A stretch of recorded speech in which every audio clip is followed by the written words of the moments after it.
Welcome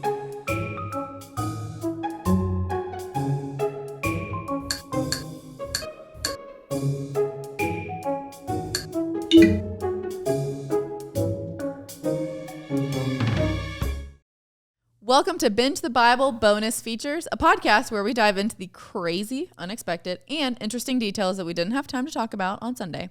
When you get into God's Word gets into you. We want to help you get into the Bible, understand the Bible, and apply the Bible. And our hope is that Bonus Features will help you do just that. Well, my name is Caroline, and I am joined today by Pastor Jeff, Pastor Jason, and Abby. All right, so 1 Samuel Part 2. Deuce. Nope. So we are starting with chapter 9 today. And yeah, let's start with chapter 9. What happened? I would like to start with a welcome back. Oh. We missed you. Well, it would be weird for me to be like, hey, everyone, welcome me back. Well, I wanted to just welcome you back. And, thank you. You weren't here either last time, 2 times. Yeah, I tend to blend in. So I'm good with just rolling and pretending that I was here the whole time. Well, we definitely miss you. Yeah, Pastor Jason and I have both been gone. Abby and Pastor Jeff and we held it down. We held it down. Yeah, got a lot of great feedback in your absence, but I've only gotten feedback from the two of you, so I don't know if I would consider that great feedback from.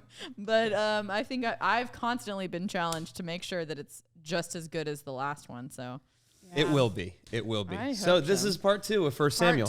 And the final installment of season 1 of Binge the Bible. And if you are an avid TV watcher, as I sure am, you know the season finales are always where it gets a little crazy. But also leaves you wanting a little bit more for next time, you know? And I hope that this podcast does just that. That's my line, but fine. You leave, they steal all your words, all the things. It's fine. So we're in with chapter 9. Chapter 9, let's go. All right. Let's pick up from where we left off. Yeah. All right. So Jason, where do we leave off? So is that my cue? That is your cue. I'm going to miss all the cues. Well, today, we left off. I'll do a very brief. Okay, very brief summary. Recap. The people say, we want a king. We want to be like all the nations around us. And the prophet Samuel's like, that's not a good thing. You don't need a king. God is your king. He's gone and he's fought battles for you. And they're like, we don't care. And he's like, well, hey, let me warn you real quick. If you have a king, he's going to do all this. Basically, your sons, your daughters will be forced into service. Your crops and fields, he's going to take the best of those. Your livestock, he'll take that. You'll be taxed. And they're like, we don't care. We want a king anyway. And so God says, they're not rejecting you. They're rejecting me. And that's where we close the book on part 1. We open chapter 9, which is 1 Samuel part 2, and we get to meet the very first king of Israel, the people's king. So there's your recap. That was a good recap. That was great. That was a really good recap. Thank you. I was leaning in. I'm hearing I just can't wait to be king. Like, that's the song that's... A little Lion King? Yeah. A little Simba? Yeah, you know. Well, I don't think Saul really, that wasn't his vibe, but... It probably wasn't, but I feel like it should have been. Well, and he even did question, like, I'm from a small tribe, but, why would you single me out? Because that's where we see chapter 9 starting out, is when he meets Samuel for the first time. Yeah, because he's on assignment in chapter 9. He's looking for the donkeys. They lost their donkeys. And you've seen the donkeys? No, we lost, I think it was, 3 donkeys they were looking for? Was that it? Yep. And so they're off looking for the donkeys. They can't find the donkeys. And then eventually his servant, I believe, said, hey, there's a seer, which is another name for prophet. And if we can go and he can tell us where the donkeys are at. And Saul's like, well, we don't have any money. And the servant's like, well, I got a little bit here. So they go to visit Samuel to find out where the donkeys are at. And so that's kind of how they run into Samuel. But as they're approaching, the Lord says to Samuel, this is the one that's going to be king, which, I don't know, he's just out there looking for his donkeys. Well, I love verse 19 where it's like Samuel just pops out, I am the seer, with jazz hands and everything. Did he have jazz hands? My I like to think he did. Jazz hands, I don't know. Because at this point in the story, I feel like he's like the happy old guy. I'm the seer. Well, and that's where he meets Saul for the first time. Right. And so then Samuel says this. So if you're Saul, you're like, listen, all well and good, kind of wanted to see you, but he hasn't told him what the purpose of his mission is yet. And in verse 20, Samuel's like, oh, and as for the donkeys you lost 3 days ago, don't worry about them. They've been found. Now, if I'm Saul and I'm like, bro, I didn't even tell you about the donkeys yet, and you already know that we were out here looking for the donkeys. That's okay. To me, that's confirmation that he's got, almost knocked over my drink. He has insight into maybe the things of God, the supernatural. So something different about this guy named Samuel. Well, it was a little weird for me too, because, Saul had all kinds of questions.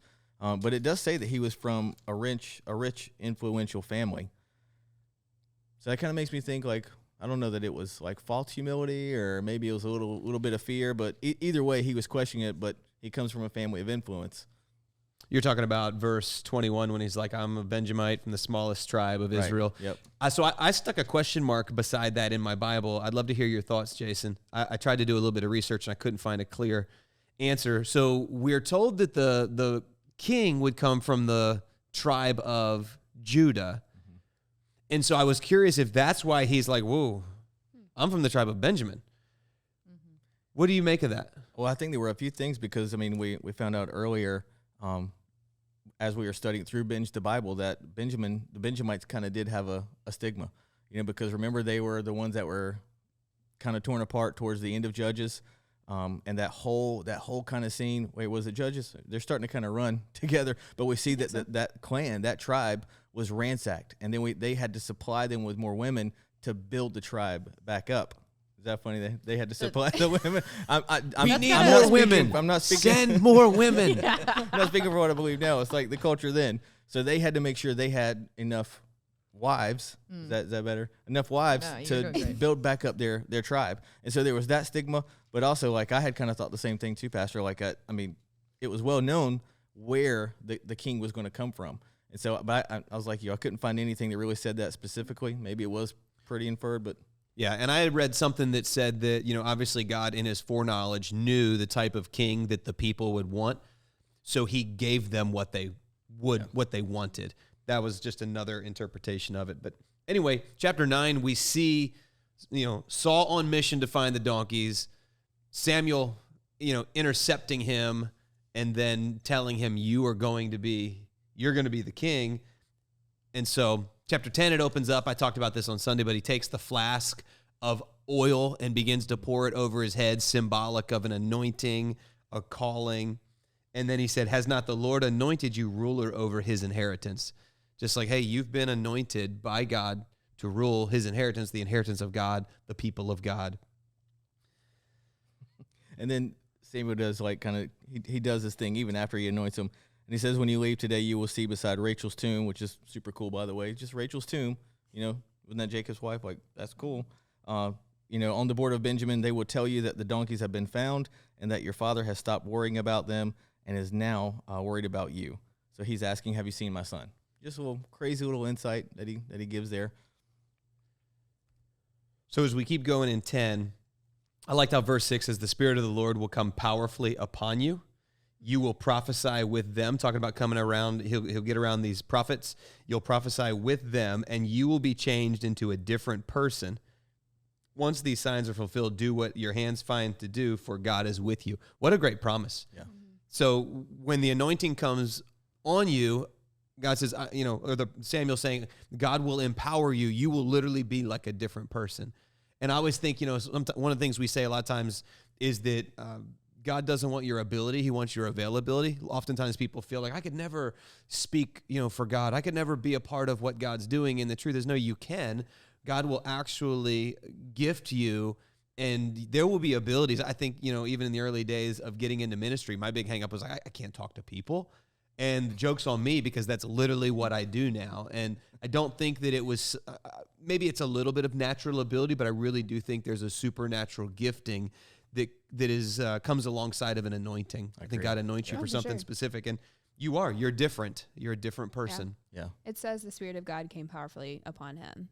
And it's just even that anointing is a representation of the Spirit pouring onto a person, and that, like you were saying, it empowers and equips you to do what God is asking you to do.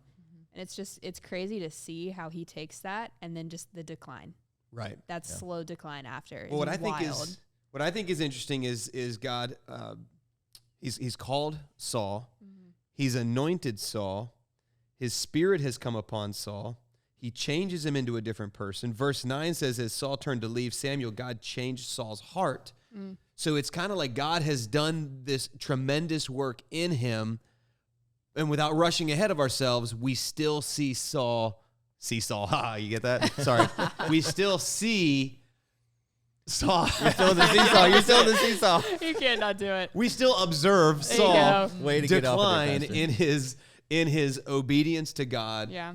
And we watch eventually this get ripped away from him. So Pastor, that's where I was going to ask you that, because that was one of the places where I see God's providence strongest through this line of stories, because this was something he never wanted to give the people of Israel, but because they kept asking, they faithfully asked, and then Samuel went back to God, and God said, give them this king.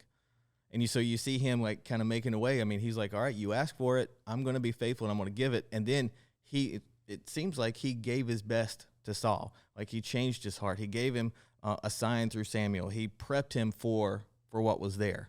And so I think that's pretty cool that God would do that. I mean, he still gave it to him, even wasn't his timing, but he set him up for success, even though he knew what was going to happen. That kind of leads me to a question or a thought that I had, and I'd love to hear you guys' perspective on it. But even the idea is Saul as a reflection of Israel as a nation. Okay, so keep going.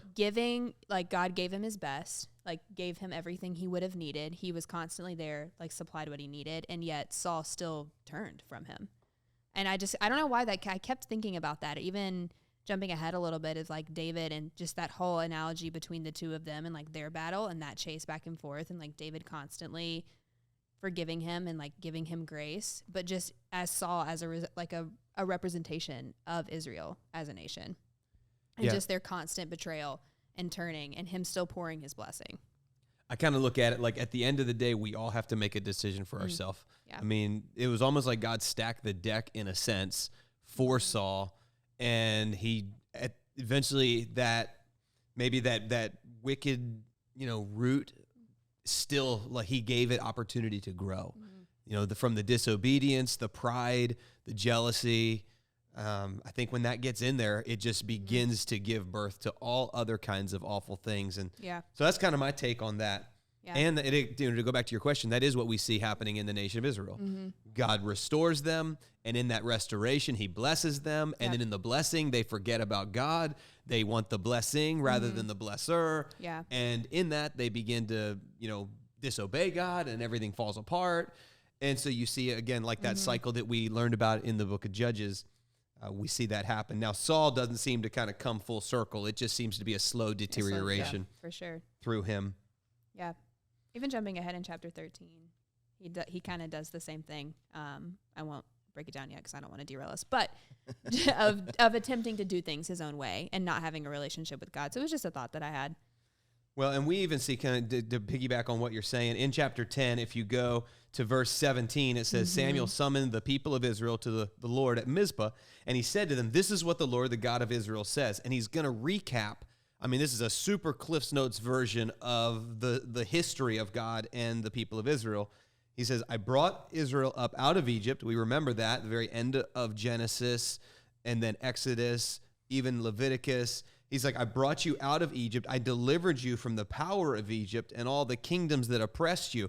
That is a very short summary of everything that God's done. Verse 19, but you have now rejected your God who saves you out of all your disasters and calamities. And you've said, no, appoint a king over us. So now present yourselves before the Lord by your tribes and clan.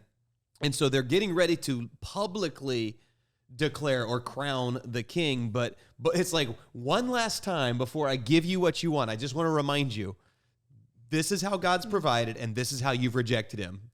And now I'm going to go ahead and present you. And so they start working through the tribes. Tribe of Benjamin was taken by Lot. Then they brought forward the tribe of Benjamin, clan by clan.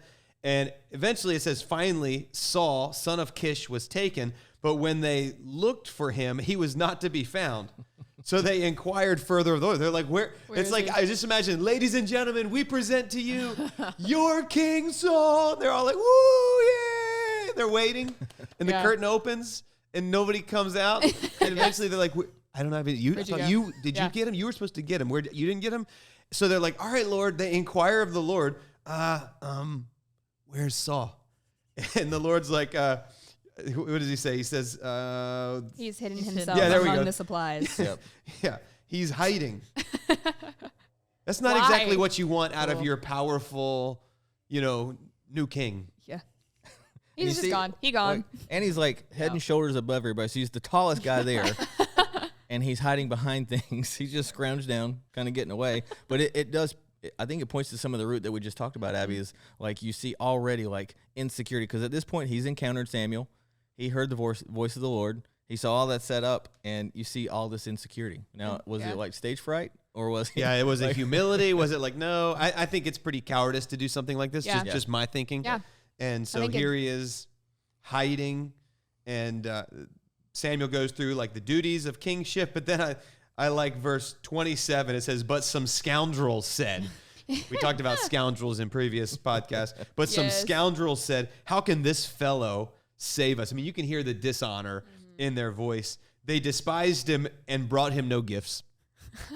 Like, no gifts for you. I just figured everybody's giving these gifts to the new king, and they're like, nope, not my king. Not my king. Sounds kind of, we won't go there, but it sounds a little bit like people nowadays. Yeah. Not my king. No gifts for you. But Saul kept silent. That's tough, but Paul kept silent, like nothing. Yeah. There's like a few. Me and Caroline were joking around about Saul's red flags, Okay. and there's a few in this passage. Him hiding, number one, and then him keeping silent. That's number two to me. Yeah, not very kingly, huh? No, his character is already starting to show, and it's interesting because I always kind of thought it was a slow decline, and now I'm like looking at it even in this moment, and I'm realizing, oh no. I mean, his character flaws were there from the start. Well, it just kind of hits me like he doesn't have like a super long rule either, not compared to other. I think it's most scholars believe it was like 22 years that he served.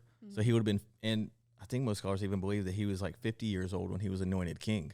So You're talking about Saul? Yeah, talking Well, about it Saul. tells us It in tells verse us in 13. 30, yeah. It says Saul was 30 years old when he became king, and he 30. reigned over Israel for 42 years. years. So Yeah. he was 30. He reigned 42 years. Carry the one. He's 72. Carry the one. 72 when he's done. Yeah. And So that he was- chased and David that- for a while, but we'll He did. again So getting that- ahead of ourselves. And that time, that was one of the controversies that I found. Just bring it up real quick because there's a lot of discussion on actually how long he did reign. Just Interesting. through different translations and stuff. I can look that up while you guys are talking. Yeah, about while it. you look that up, I want to back up for a second, if that's Nerd okay. But go ahead. One thing I noticed too is even Samuel's going through and he's saying like, here's everything that the Lord has done for you. Then he presents a king that's hiding and the people shouted, long live the king.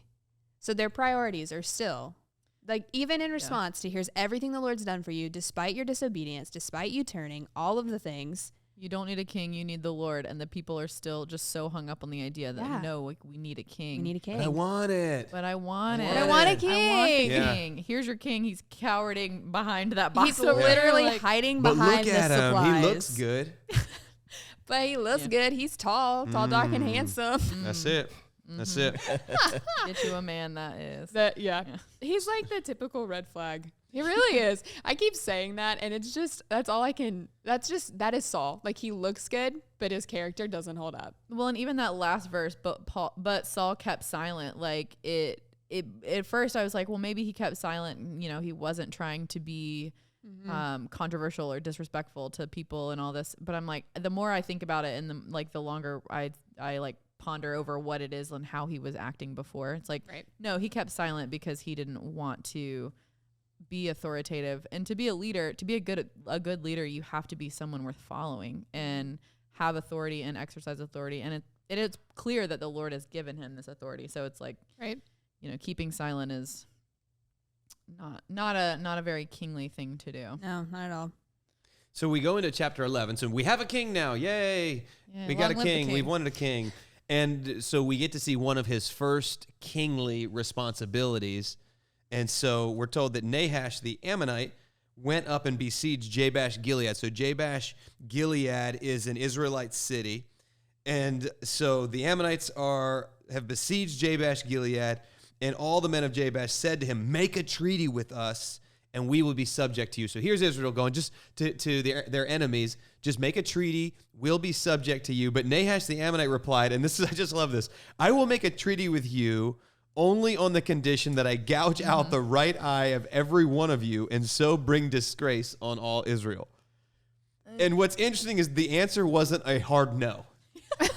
The elders of Jabesh said, "Give us 7 days so that we can send out messengers throughout Israel. If no one comes to rescue us, then we will surrender to you." Like, let me just, can I get a week? Let me see if there's anybody out there. Let me roll this over. Let me see. And then if not, you can take our right eye. That's a hard no. Yeah, that's a hard pass for me.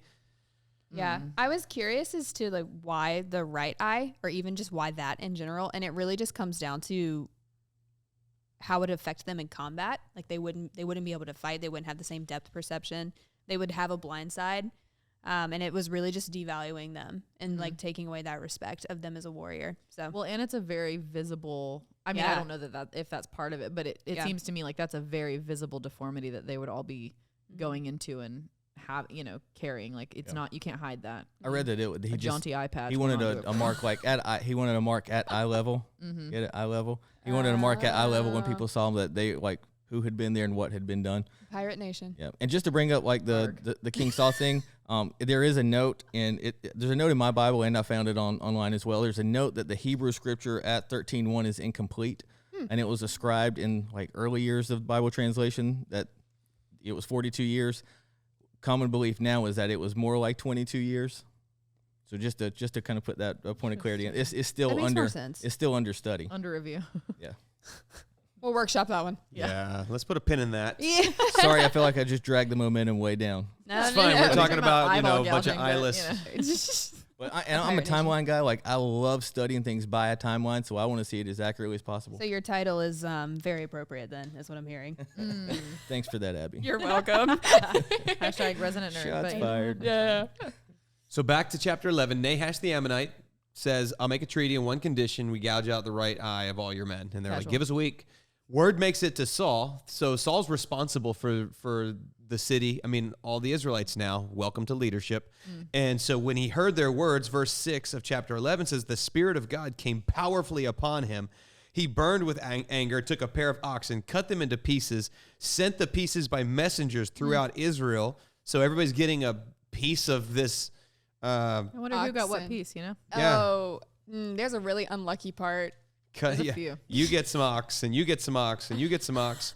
And he says, "This is what will be done to the oxen of anyone who does not follow Saul and Samuel." And the terror of the Lord fell on the people, and they all show up, and they have 300,000, and those of Judah 30,000. So he just built a very massive army. I mean, well done on one of your first initiatives as a king.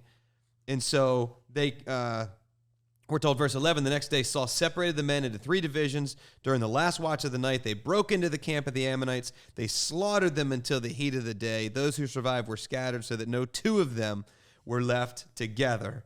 And verse 12, "The people then said to Samuel, 'Who was it that asked, Saul shall reign over us? Turn these men over to us that we may put them to death.' And Saul's like, 'No.' So he's like, 'Get those scoundrels out here that didn't believe that this guy was capable.' And he's like, 'No one will be put to death today, for this day the Lord has rescued Israel.'" And this was the real official public, everybody's on board now. Saul is our king. Massive celebration as chapter 11 comes to a close. But he gets this, I mentioned last night, he gets a W, he gets a win. He wins, he captures the hearts of the people. Okay, maybe he's not as cowardly as we initially thought he was. That's our king.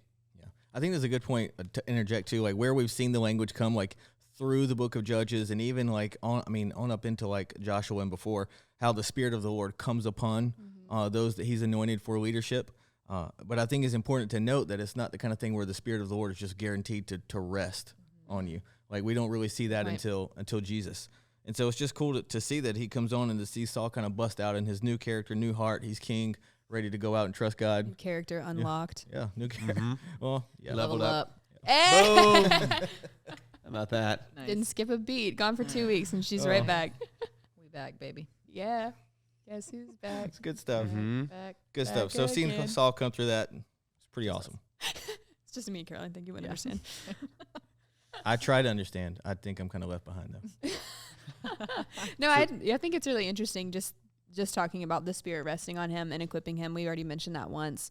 But even that he was angry, and we see kind of a glimpse of righteous anger in Saul, even though later on he's not perfect, but in that moment his anger was just because it was about a concern for the cause of the Lord and not a personal hurt or offense. And I think that's the difference from what we're going to see later on of his anger towards David. It's more personal, it's more offensive. But in this, it was really just, it was out of for the cause of the Lord and for its people and for his people.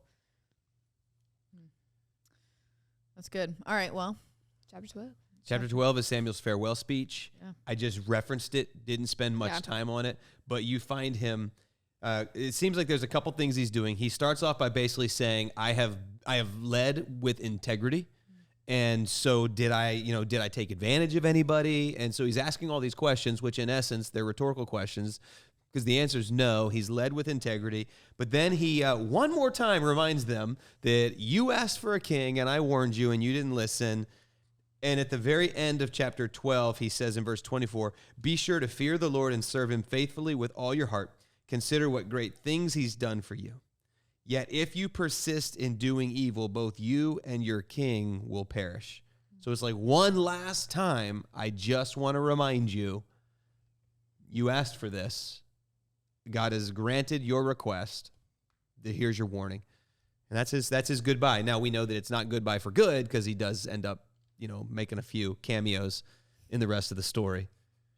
Don't you think it's cool? Like, because that warning that he gives sounds a little familiar to other things that we've read in the past. Like once again, we see the nation of Israel getting that same warning.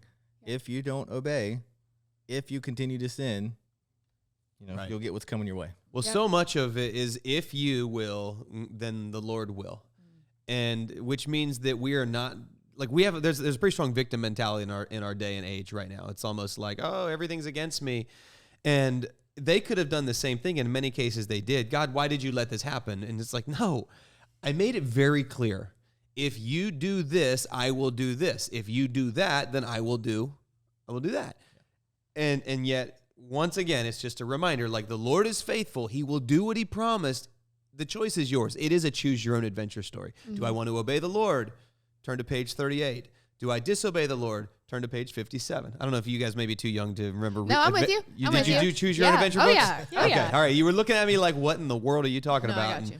I loved those when I was a kid. We were vibing. I was there. You would like make the wrong decision, Yeah. you'd die, so you'd flip back. Make Oh, yeah. the other one, yeah. There's I no would always just consequences, read them though. start to Easy finish. peasy. I would read Wait, all what? of them and How read did- all the options. I would never Why? choose my own because I like to know all the things. Wait. Oh, goodness. That takes all of the fun out of it. I know, but then you know everything. And wait, and I feel like that's just straight up The confusing. truth is. comes That's so out. confusing Caroline's because then goal it's was like, to where am know I everything. jumping? Yeah.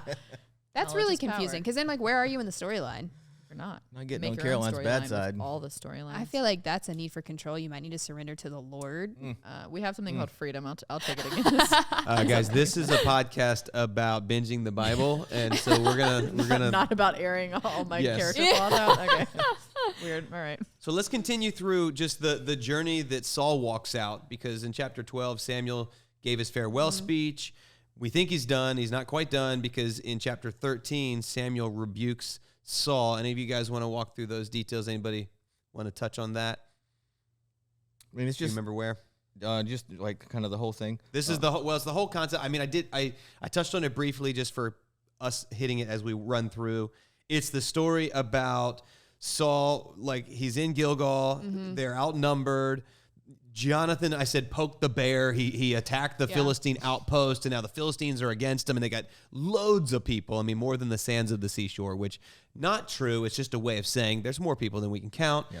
Saul's afraid.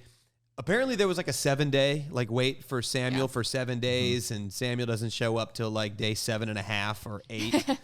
And so Saul says, "Bring me the offering," and he makes a sacrifice. And then as soon as it's done, of course.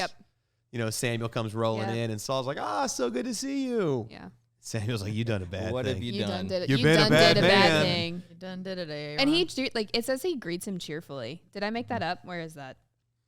Well, Saul stayed at Gilgal, and his men were trembling with fear. Saul waited. Yeah, the well, he 7 went out to days. greet him. Just sounds Yeah. like it was a cheerful, Yeah. thought I wouldn't see you again. It Oh, could yeah. have been like a nervous laugh. Funny you should show up. Hey. But I do think this starts to show kind of like some of Saul's thing. It seems like he trusted more Samuel's relationship with the Lord than his own leadership and authority that had been given him. Because even in where we saw when he goes out to fight the Ammonites, and he says, when you will join us, Saul and Samuel, in battle, which I know Samuel's going to be there. Samuel was a leader.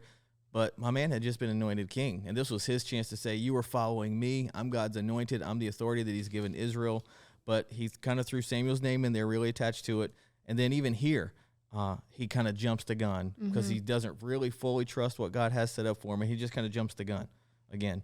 Which is a good warning of and conviction of having, you need to have your own relationship with the Lord. You can't rely on your leader or your small group leader or your friend who knows the Lord really well. You have to be able to discern the Lord's voice for yourself.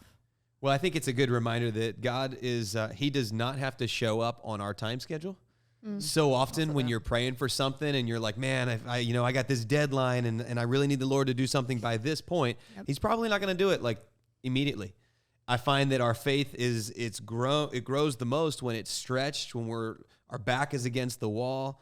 I've heard the saying that God he's never late, but seldom early. And so Samuel, Saul's, I've been waiting. Finally, let me just do it myself, which again, how often do we fall into that trap? But then he says, the odds are against him. And he's like, I have not sought the Lord's favor. Don't you think that after all that God has done, the very first thing you would do is seek the Lord's favor. But it's the last thing. And again, I made reference on Sunday. I don't want to beat a dead horse. But, which again, what a great euphemism, just beating a dead horse. But I get a funny picture in my head. But how often do we do that? How often do we find ourselves, money's run out, the deadline is upon us, the prognosis isn't good, and we're like, I should probably pray about this.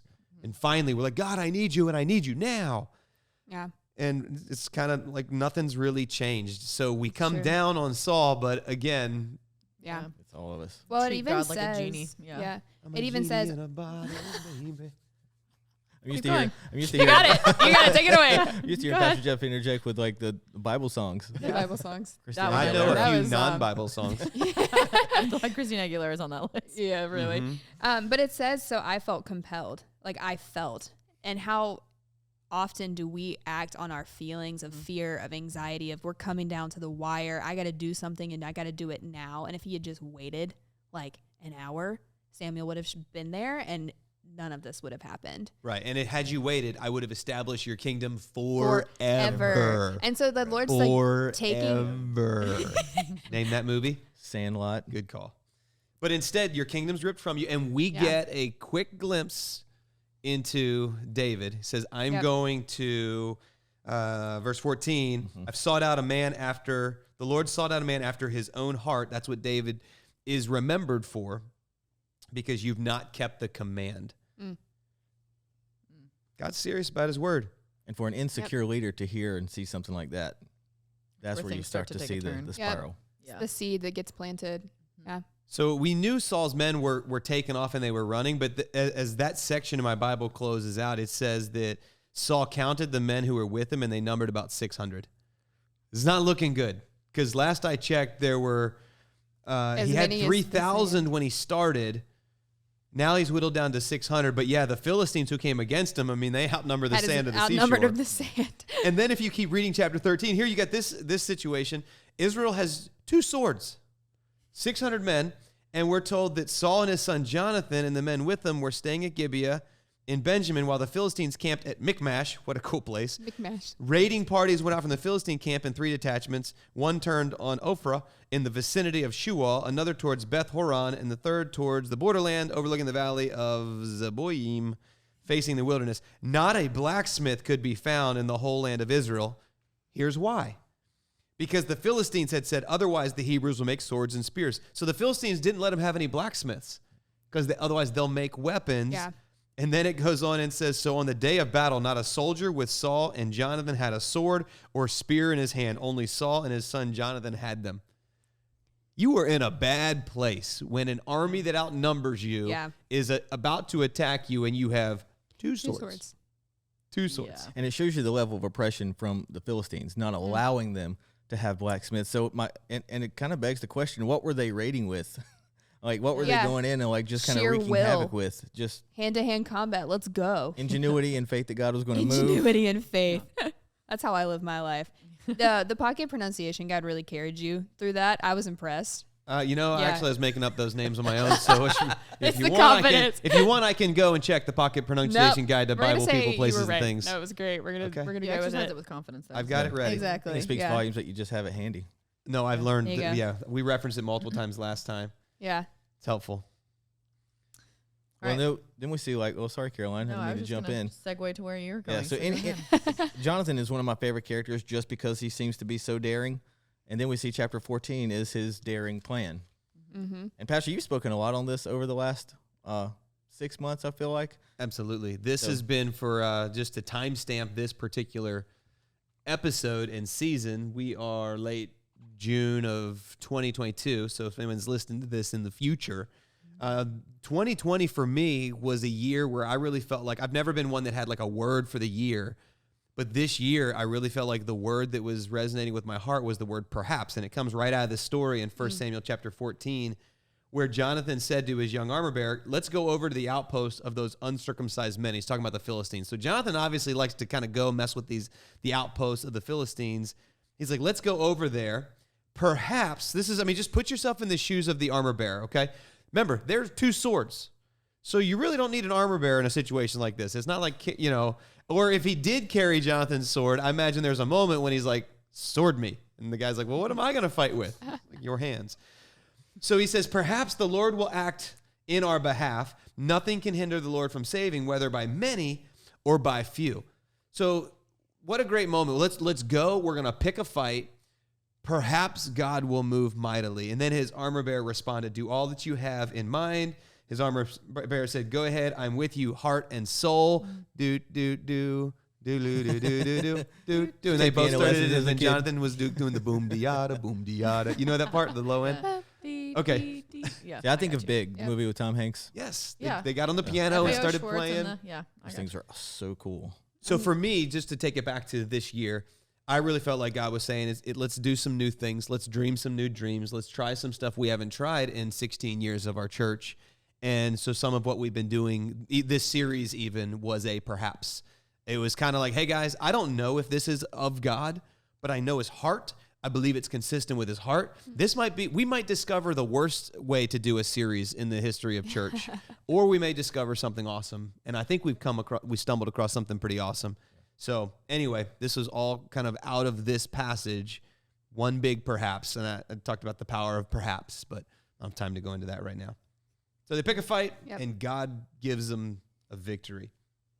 Yeah, pretty big victory. I think it's awesome to see that level, especially when you realize that there was one sword, and it wasn't like they kind of happened upon the Philistines. Like, they went out to pick the fight, like you said, Pastor. Like, the way they had to climb down, Philistines knew they were coming, and then didn't that kind of cascade into the battle?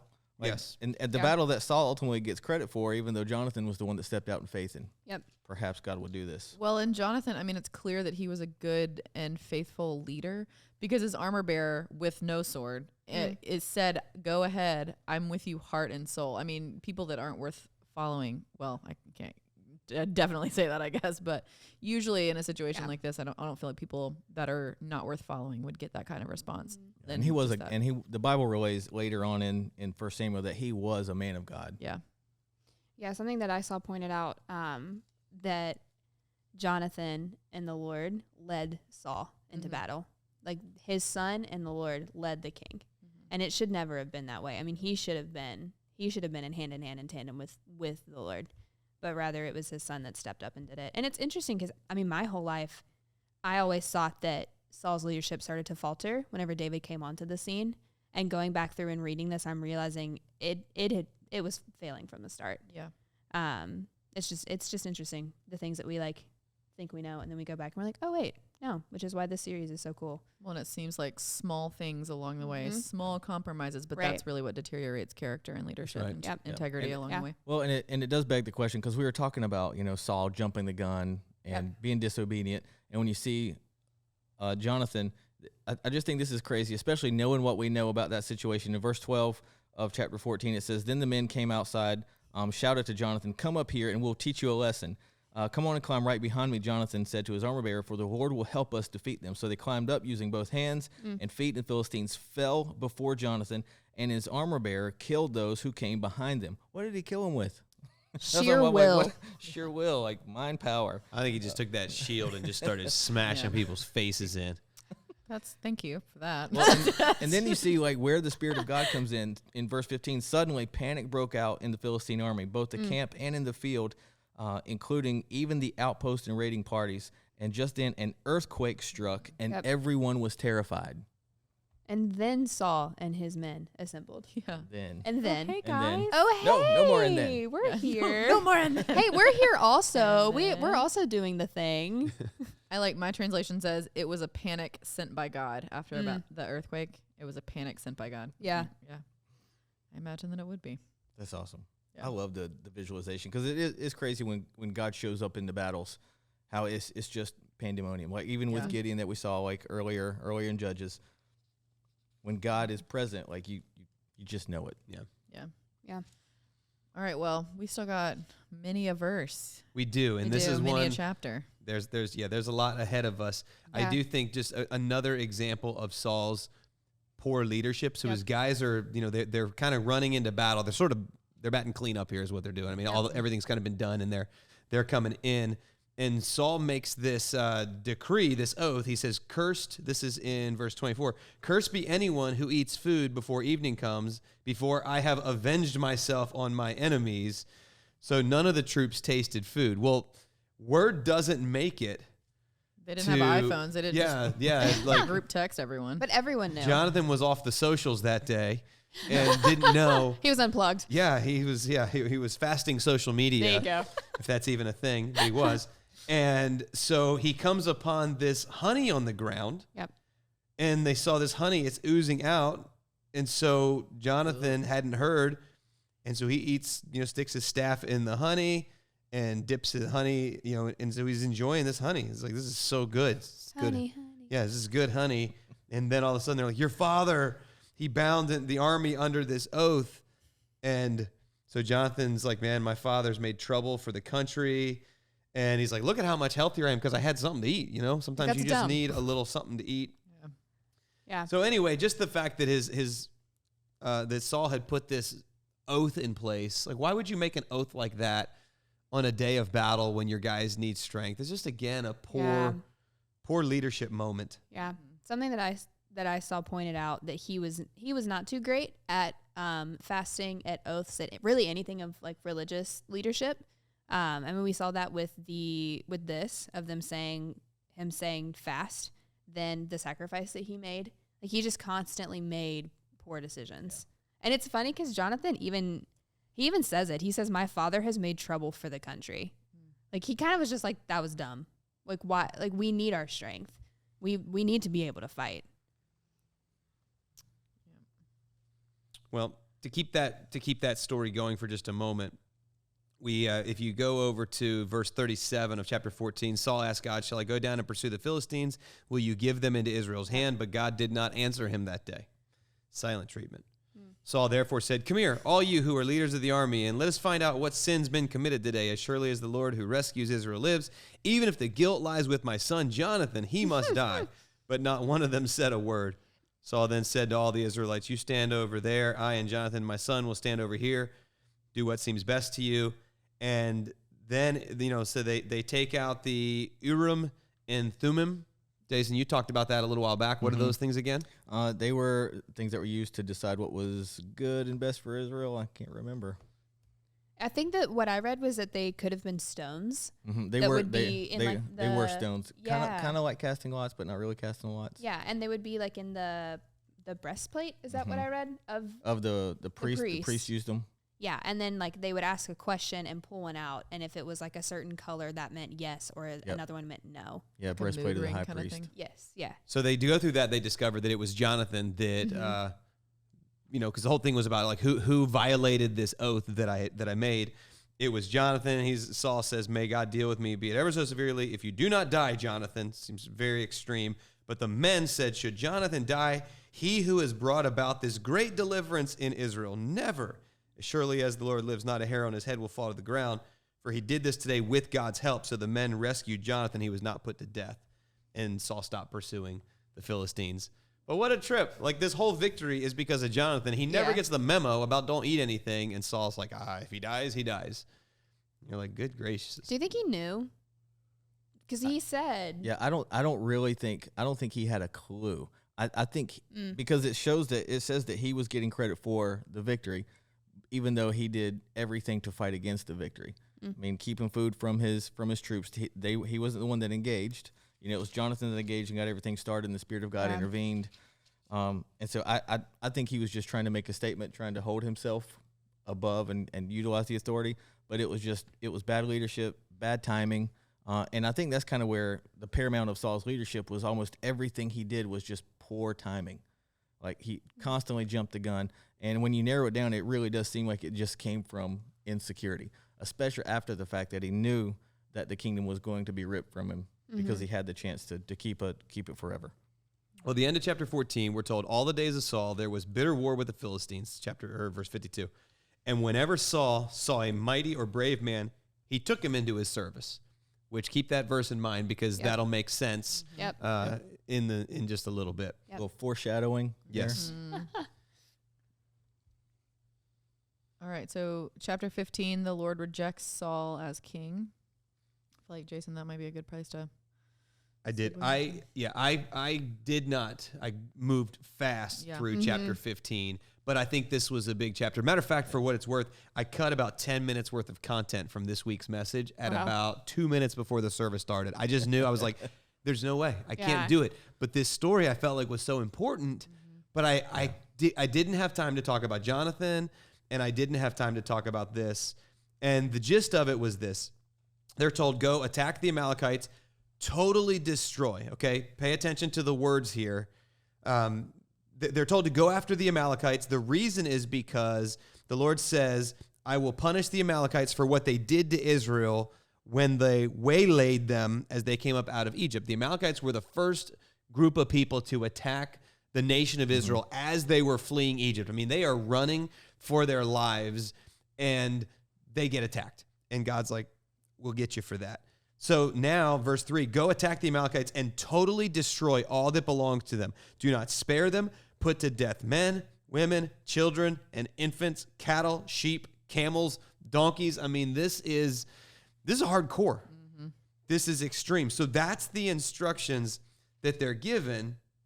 And so they end up going to battle. And if you read through what happened, you'll find verse 8, he took Agag, king of the Amalekites, alive, and all his people he totally destroyed with the sword. But Saul and the army spared Agag and the best of the sheep and cattle, the fat calves and lambs, everything that was good. These they were unwilling to destroy completely, but everything that was despised and weak, they totally destroyed. You remember the instructions? Yep. Completely Everything. destroy. And here they are, keeping Agag, keeping the best of everything. And then verse 10, the word of the Lord came to Samuel, I regret that I have made Saul king because he turned away from me, has not carried out my instructions. Yep. And tough call. But then what's hilarious, if you keep reading the story, again, in Saul Samuel fashion, Samuel's got to come out of retirement. And so Samuel shows up, and Saul says in verse 13, the Lord bless you. I have carried out the Lord's instructions. Oh, man.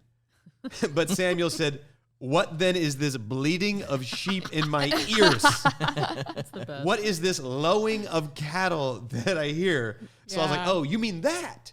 Oh, well, listen to this again. The soldiers brought them from the Amalekites. They spared the best of the sheep and cattle to sacrifice to the Lord, but we totally destroyed the rest. You notice how he's blaming them for what they did. Same thing earlier when he was busted for not waiting on Samuel. The men were leaving. You weren't here yet, because fear-based decisions never end well. Yep. And so verse 16, enough, Samuel said to Saul, let me tell you what the Lord said to me last night. Tell me. Saul replied. Samuel said, although you were once small in your own eyes, did you not become the head of the tribes of Israel? The Lord anointed you king over Israel, and he sent you on a mission saying, go and completely destroy those wicked people. Why did you not obey the Lord? Verse 19. Why did you pounce on the plunder and do evil in the eyes of the Lord? And he's like, but I did.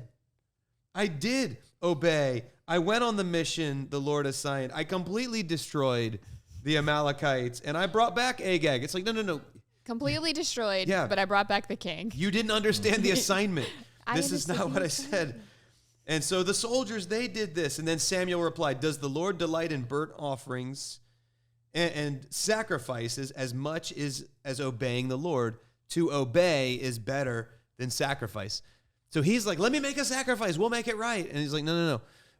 God wants your obedience. Like, sure, there's a time and place for offerings and sacrifices, but it's always time for obedience.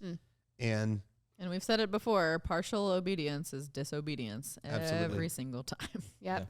But don't you see where he came? I love where he came from, because it said just, earlier, it's like he had 600 guys. At the start of 15, he's got 200,000 soldiers from Israel, 10,000 from Judah. And so he saw an increase. He saw God pulling everything together, and God is speaking, giving him direction of where to go and what to do. And he couldn't do. You had one job. Wipe them out. One job. I know. All right, let's talk here for just a second, because I feel like this is, if it didn't come in as a question, it's got to be a question. The Lord said, well, I mean, you're gonna wipe out men, women, children, infants, animals. Okay. God is love. God is mercy. God is grace. Pastor Jason, this just does not sound like God. Pastor Jason, have fun. I was going to say Abby.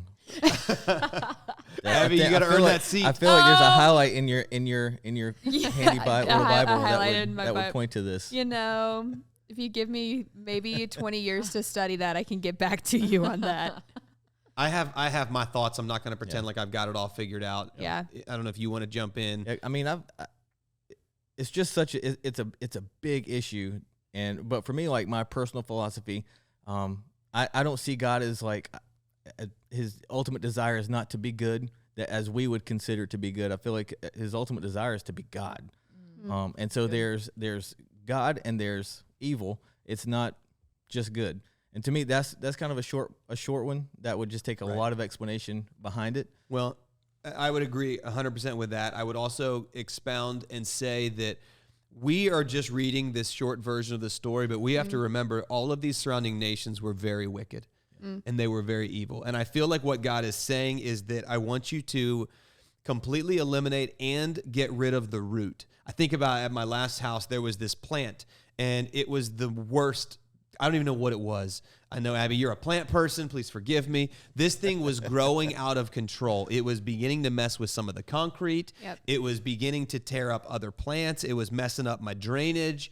And so I would go and I would just chop it down all the way and kind of mow it over. And then within months, it was worse than before. And one day I had to get out there with a shovel and just begin digging the thing up.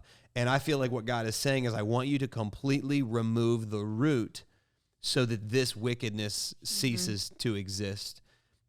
So that's kind of my take on it, that we don't want any, like, let's get rid of all of this wickedness. Now, obviously, there was a ton more because of other surrounding nations, but that was the instructions of God. Yeah. What I'm looking at says the idea of complete and total judgment is certainly stressed, because the Hebrew verb, I'm not going to try and say it, that says to utterly destroy is used 7 times in this account.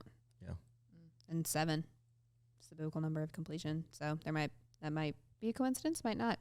Yeah, and and there are easy times to be able to trust the word of the Lord. There are difficult times to be able to trust the word of the Lord. Well, and trusting that God knows infinitely more than we'll ever be able to comprehend. And I mean, I feel like that's probably an easy cop out to a lot of things, that when people ask questions, I'm like, there's a lot of things, because I get asked that a lot about, well, if God is good, then how can all these evil things happen and all that? So, I mean, I think it is important to remember that there's a very finite amount of things that our human brains can understand and comprehend, and God is so much bigger than all of that. It's true. Yeah.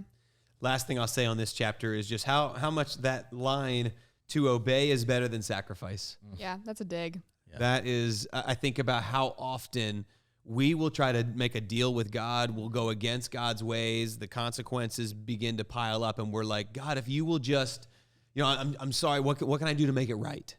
And so often we want to make things right with God. And obviously God offers forgiveness and grace, and there is restoration, but how much better to not have to try to make it right, to not ask the Lord for forgiveness, to not repent, and instead just be obedient on the front end. I think about being a parent, you warn your kids and you warn your kids and you warn your kids, and they do it anyway. And then when you actually discipline them, like you said, they're like, no, wait. Okay, I'll change it. I'll change it. No, I'll clean up my room now. It's like, no, you lost your screen time. You lost, and it's like, I would rather you be obedient than to make a last minute sacrifice. Yeah. They did it then. We do it now. What's changed? Yep. Yeah. So And that's true. exactly how I read Saul in the end of chapter 15. I know I've sinned, but please at least honor me before the elders, that I may worship the Lord. And Samuel finally agrees. But then I love that Samuel goes out and kind of solidifies what Saul's supposed to do. And he has the King Agag brought out to him. And he says, surely the worst is over, and I've been spared. But Samuel said, as your sword has killed the sons of many mothers, now your mother will be childless. And Samuel cut Agag to pieces before the Lord of They were Gilgal. big into cutting people into Why pieces. are pieces so such a? I don't like that. Yeah. No, I no. don't know. Chop his head Get off. you a Pieces. priest that will just slaughter somebody. That's what Well, I'm talking you gotta about. like by trade, it's like these guys were almost like butchers. They did this all the time. Butcher. Like, Okay, I guess that's true. I didn't like that I mean, and initially, it's- and then I came around to the idea that you're not wrong. and it's pretty final. You cut something to pieces. Yep. That's pretty so final. good. Agag in chains, just like, man, whew, I really dodged. The bitterness I of dodged death that has bullet. passed. Yeah. Just want to say how thankful I am that you guys I just spared my. wanna- Hey, what are you doing with that sword? You Hey, shall what are be you doing cut. with that sword, I mean, huh? just so what the last thing he heard, as your sword has made women childless, so will your mother be childless among And women. he's like, Why are you gonna bring his mom into? Is that the first year mama joke? well, but this is. I don't know that it's a joke. I don't- don't think yeah, anybody's laughing. I guess that's true. But to go back to us talking about how wicked the Amalekites are, I mean, he's saying your sword has made women childless. So this is the level of wickedness that we're dealing with. And he's like, I'm going to give you a taste of your own medicine. Maybe that kind of answers the question of the total destruction of the Amalekites, because we know that God is a just God. He doesn't bring destruction, but maybe that's him bringing justice to the people. it's true. Alrighty, so where we are is 1 Samuel chapter 16, and this is where we see Samuel, who, by the way, retired, came out of retirement. This is like and- Jordan. This is like his second retirement. Oh, and he's He just as retired good of the second baseball? time around. So Hashtag Samuel, sports. and this is where we see him anoints King David, and this is who we see becomes like he's the man after God's own heart. And Pastor Jeff, I thought you did a great job, like during the message for Binge the Bible, going through and kind of like setting the stage, because he goes into a room with a bunch of guys, goes through the list of Jesse's sons, All and of 'em. none of them, like from the oldest to the youngest that was in the room. Nope. He's like, is there anybody left? By the way, and I don't know I can't remember if you said this already, but if I'm in the room and they're like, hey, do you have anybody left? I'm like, what? No, we're not good enough. Nobody's Yeah. good enough. Like, okay, well, no thanks.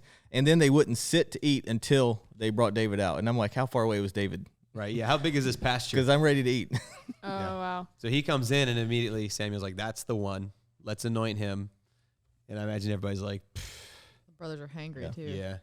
And again, like this is more imagery that we've seen before, and my mind goes immediately to Joseph, being set apart from his older brothers. I wonder if the scene was kind of similar with David and his old brothers. There's nothing in Scripture that really says that I could find, but you got to think there's a little bit of sibling rivalry there. Well, later on, one of his brothers does make a little sassy comment to him Yeah, that we can get to. but we see Samuel does anoint him. He's going to be the next king, and then Samuel leaves, and David stays there. Right.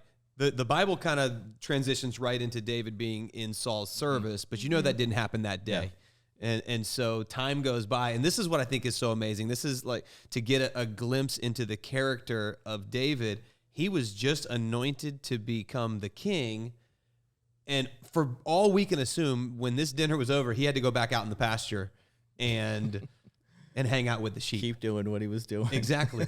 I remember when I taught this, that one of the series we did quite a while ago, we did a series called Wonder Life, if we can find it. I mean, we're talking years. We'll put a link to it in the show notes. And then I did a message called God of the Underdogs, and we'll link to that as well. But if you think about it, it was the skills that David learned in the pasture that prepared him for the palace. Yep. And so often it would be easy to despise. It's like, I'm king material, for crying out loud. I'm not going back with those smelly sheep. But it was with those sheep that he learned how to fight off, animals that would come to attack the sheep. He learned how to lead things that don't want to be led. Hello, the Bible says we are the sheep of God's pasture. Yeah. And I remember saying something, I'll probably butcher this line, but I said something like this in one of those messages. If you quit in the pasture, you'll be unfit for the palace. That God was, that was his leadership laboratory, was the pasture. So I say that because there's people that feel a call of God on their life, but you're not there yet. Yeah. So settle into this season, be faithful in this season, because what God is teaching you now, he's putting these qualities in you now so that you'll be able to draw them out later. Just a cool insight there in the first half of chapter 16. Oh, and Pastor, and I've heard you say before, the right thing at the wrong time is still the wrong thing. Yes, I definitely drove that home for the second week in a row. It was awesome. This week. So 16 ends with him in Saul's service. He's playing. We're told that there's a tormenting spirit because the Spirit of God has been removed from Saul. And now a tormenting spirit is messing with Saul. And his attendants are like, hey, let's get somebody to play the harp. I talked about this a little bit. Yep. And demoed, I guess, I've come to find out people made fun of my harp playing skills. Never actually played a harp. I just assume it's something like this. There's a lot that's happening that I'm not a fan of. How do you play the harp? Not like that. I mean, are you a harpist? Maybe. You may have a critical spirit, is what you have. I am. I mean, there's like a thousand strings on a harp. How do you? This is me playing. I think your arms are moving. I thought it was a great effort like that. I could actually visualize the harp. Yes, one hand on one side, one on the other. It also looks like you're trying to hug somebody, move their hair out of the way. Like your fingers move. Like I don't think all the fingers move that much. It's more of a the hands like, move. It's like I think an like advanced plucking. That's weird. But yeah, it's I think. I think an advanced harpist uses all the fingers and moves the hands, but maybe I'm a little too skilled. It's like a Van Halen of the. You're too advanced for your time. I can dream. Oh man. Yeah. Sorry, Pastor. I'm going to park down there. I didn't realize I was humoring you guys as I was preaching the word. Thought it was a great effort. Thank you. Great effort. You're still doing the hands. If you aren't watching this and you're just listening to the audio, you're missing out. Yeah. Oh man. Anyway. 17, the big battle. Talked about that. Valley of Elah. Philistines versus Israelites. Goliath versus nobody, because no one would fight him. All the Israelites were afraid. David is on a mission from his dad. Hey, deliver this cheese and bread. This is Uber Eats before Uber Eats. Take this to the front lines. And as he's there, he sees Goliath, and everybody else is terrified. And he's like, why is nobody fighting him? And then he asks this question, what is in it for the guy who takes him down? And they're like, oh, well, you get to, you have the king's daughter. That's cool. But then I think the thing that clinched it was like, oh, and you don't have to pay taxes anymore. And he's like, well, sign me up for that. How do I get out of this? Yeah, who would say no to that, you know? No taxes.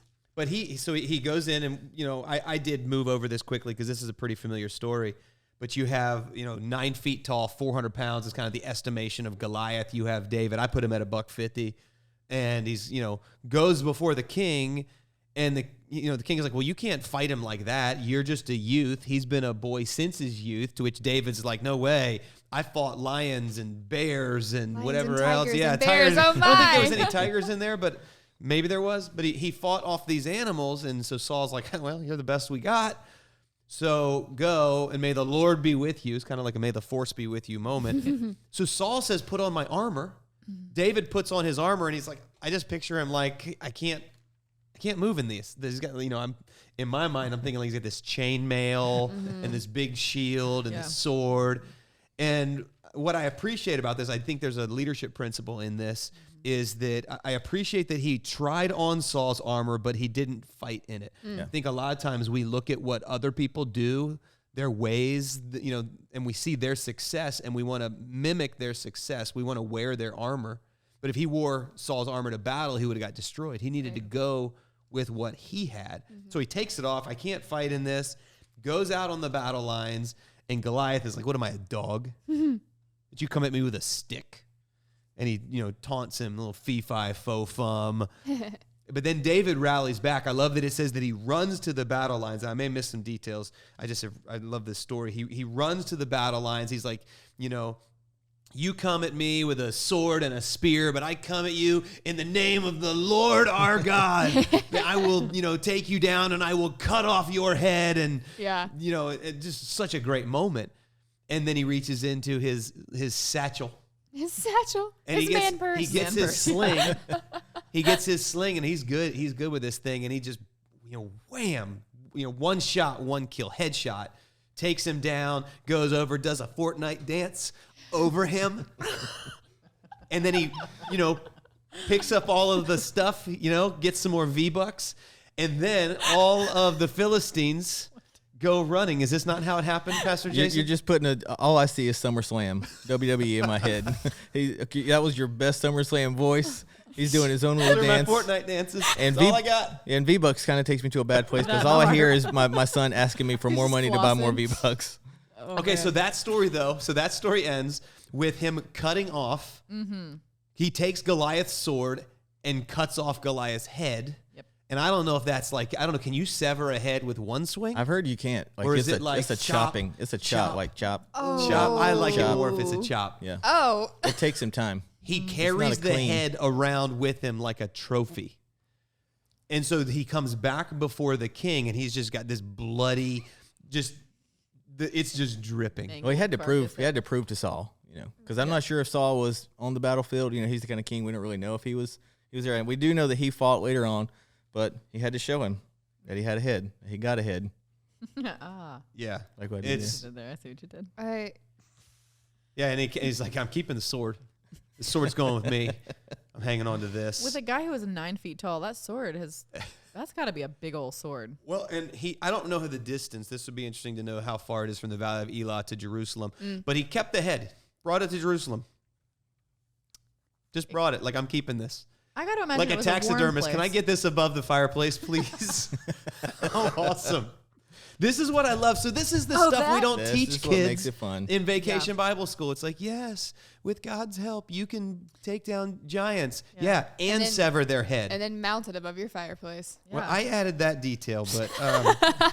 it feels real to me. Yeah, that feels accurate. Yeah. So Saul watched David going out to battle, and he said to Abner, which this is weird. I don't know if Saul is just like a leader that's not paying attention, but he's like, Abner, whose son is that man? It's like, that looked a lot like the guy that plays the harp. Isn't that the harp guy? The harp. It's the harp. And it's like, yeah, he's a lover and a fighter. This guy is, he's got it all. He's a romantic, but he'll kill you. And Abner's like, man, I don't know who he is. Find out whose son he is. And as David, this is verse 57, as soon as David returned from killing the Philistine, Abner took him and brought him before Saul, with David still holding the Philistine's head. Casual.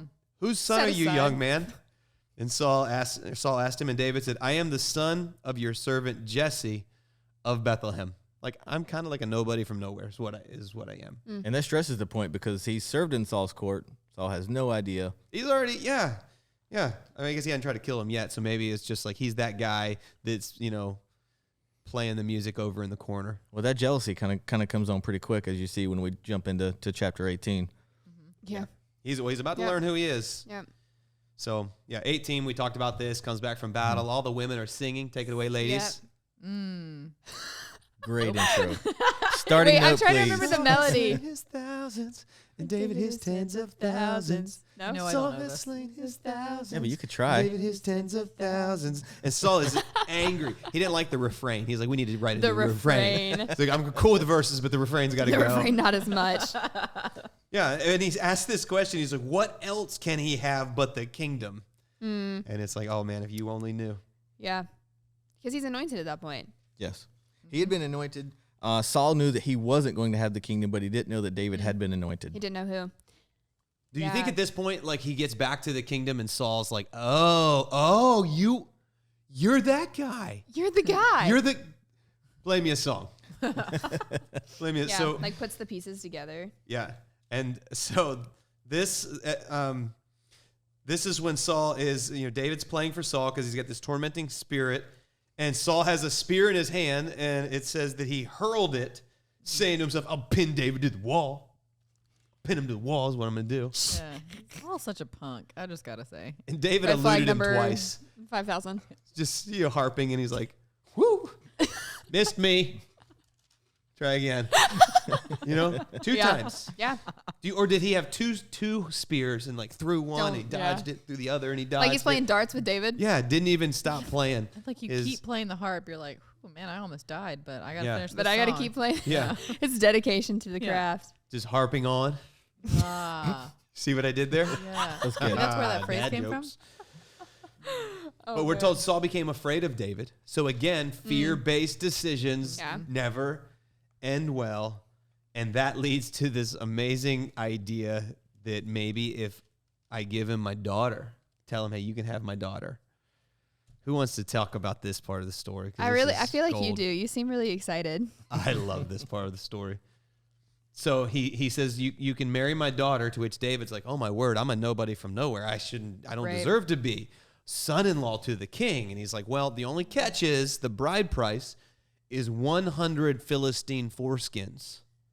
That's a tongue twister right there. Philistine foreskins. Philistine foreskins. Say that 10 times real fast. All right, we need a foreskin counter. How many times are we about to say this word? Well, We're we're at about to 4 count 200 of them here in a second. Is that what you wanted? Like, Is that where you were going? Oh Yeah, that does. I don't hear click. I hear chop. Chop. Chop. Chop. So what's interesting is, so he goes through this whole idea. Saul says to David, here's my older daughter, Merab. Merab, I don't know if I'm saying it right. Yeah. The Pocket Here, you look it Pronunciation up. Guide to Bible Places, Persons, and Things. M-E-R-A-B. Thank you, yes. Did I do that? Yes, and I think we linked to that in the show notes last week. Did we so really? That's incredible. He's like, here's my older daughter. I will give her to you in marriage. Only serve me bravely and fight the battles for the Lord. And for Saul said, I will not raise my hand against him. Let the Philistines do that. He's like, ooh. The sinister laugh. Yeah, there's just this, as he turns around in his chair. I just picture this. And so he's like, he puts in this whole, 100 Philistine foreskins is going to be the price. So, I left out a little detail. Sorry. So he says you can marry my oldest Merab. Yeah, it's not in here, so I'm assuming that just means that they think that we know how to pronounce it. Okay, so maybe it's pretty straightforward. So when the time came for Merab, Saul's daughter, to be given, she was given in marriage to Adriel of Meholah. So he's like, nah, just kidding. You don't get her. But that's okay, because Saul's got another daughter, Michael. I think. Mikhail. Mikhail. I like Michael. Mikhail. Good old Mike. And she was in love with David. So this is a good thing. that She works out actually well. liked David. He was pleased. I'll give her to him. And so that she may be a snare to him, so that the hand of the Philistines may be against him. And so he's like, hey, this is a second chance to be my son-in-law, but it's going to cost you the bride price. The king wants no other price than 100 Philistine foreskins to take revenge on his enemies. Saul's plan was to have David fall by the hands of the Philistines. I love verse 26, though. David was delighted to accept the offer. Like, It's a weird flex. Let's get to work. So before the Deal. allotted time elapsed, Bet. he said, bet, Betty, let's go. David took and he killed. Okay, so I was curious at first if he just, harvested the foreskins. Harvested? Harvested is not the Harvested. verb. That is Why, not the why, verb. why not? Harvested? Harvest is another Acquired. word for collecting. He gathered, Acquired? acquired. I wasn't sure if he I don't want to acquire killed the men that. or if it was like, look, we can do this one two ways. And so, I've but always heard that he killed them. no, well, it says here, Yeah. he went out, killed 200 Philistines and brought back their foreskins. Now, this is the Hold first. on, wait. 200? Yeah, he's like, I see your 100, and just so that you know, I go over the top. I deliver on my word. Let's make it 200. David said, I ain't scared. So this is the scared. part that trips me out, okay? Because like this. David, they went out, they took his men. So he had some help, okay? He didn't do it. He didn't do it all by himself. He's got his men. They go, they kill these Philistines. They bring back the foreskins. They counted out the full number to the king. Go ahead. See, that's the They job I counted don't want. them. I don't want that job. No. Go ahead. I just think that like a bag with 200 foreskins would be like, you know what? That looks like enough. But Yeah. instead, it's like Nope. Go 3, ahead. 4, 5, 6. This couldn't have been like a, It's not a slow process. I mean, it's not a quick process. It's completely slow. 197, 190. It's like, okay, enough. Yeah. We get it. No, we're gonna keep going. We gotta go. Here's my daughter. Oh man, Well done. And that's got to feel good to the future bride to be like, that That was my I say that pride. That's absolutely what I'm doesn't worth. feel That's good. what everyone, But- in case anyone was curious. I'm worth. This So is what I'm did he worth. give your father for you? Yeah. You know, my dad got 2 bulls. Yeah, Yeah. 2 bulls and some land. well, What know, did you get? Mine's a little different. What did he do? Yeah. No, I don't want to go there. Yeah, no, Yeah. I don't know what you did with Because them, like but land and like that makes sense. Yeah, what did happen to them? No, I don't. I don't. No, wanna pursue I that opened it. I conversation. opened a door. I'd You rather. did Like, open can it. we shut it, please? I want to Yes, move door on. door Shut the has door. been closed. And 18 ends with David continuing to go to battle. They would fight. God brought him success. And now the Philistines are like, hey, this guy is a bad dude right Yep. here. So you think Saul would be happy? But he's not. Definitely not. Nope. So he's already No, tried to pin him to the 200 wall Foreskins to twice. deal Let's try to see like the death count here. Or the 200 Foreskins didn't do it He's for got him. 200 foreskins to deal with. I wouldn't be happy either. Like, right. he's like, yeah. He's like, well, that didn't work. So he's tried to pin him to the wall twice. Didn't work. Hey, can I just say real quick? No, go ahead. You have a mic. Because I'm just thinking, when he really brought him there, Saul was like, "Oh dear Lord." Crap, I didn't. He think was really, gonna do he it. really brought them. Is he bringing them inside? okay, Please but don't like- bring them inside. Or was His he main like, concern- I got your 100, And I. but wait, there's more. 200. Well, you have to think too. That's kind of like a double. Oh man, what did I just do? Because he expected him to. He expected him to die. He Yeah. didn't expect him to survive. So He's I like, don't "Crap, think he this guy's ever back, really. He and never really what's in that planned to have to bag?" deal I with gave 200 away my daughter, and all I got with these 200 foreskins. yeah. and this guy's still alive, and now he's my son-in-law. Yeah. What was You his played main yourself. concern here? in so many ways. Yeah. All right. How can I well, make this so we got a worse? lot more. Yeah, we do have a lot of territory, And but I no, don't there's know a how we're there's a gonna do it. wrinkle that unfolds in That's really not.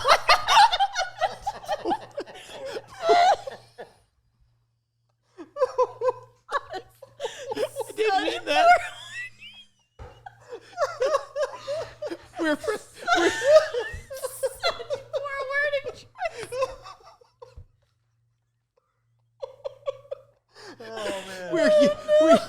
okay. That didn't mean that. Chapter 19. Oh, man. It presents a Okay. this It's not a wrinkle in time. It's chapter 19. So okay, pull it together. We're all adults here. Sure. We learn something at the beginning of chapter 19. Saul grabs Jonathan, which is his son, and his attendants, and he says Saul told his son Jonathan and all the attendants to kill David. And we're given some insight here that Jonathan had taken a great liking to David. And so he becomes this, like, he's an insider. He's an informant for David that, hey, look, man, my dad's after you. Which David's like, yeah, obviously. He tried to pin me to the wall twice. He tried to get me killed by these Philistines. So there's been 3 attempts on David's life so far, Yeah. but it's not done. So verse 10, Saul tried to pin him to the wall again. Why But is that Da- his move? It's not a successful Yeah, move. It obviously, keeps being his, obviously like, your go-to. spear skills need some work there, King Yeah. Saul. Try nunchucks. So he tried to spear him to the wall.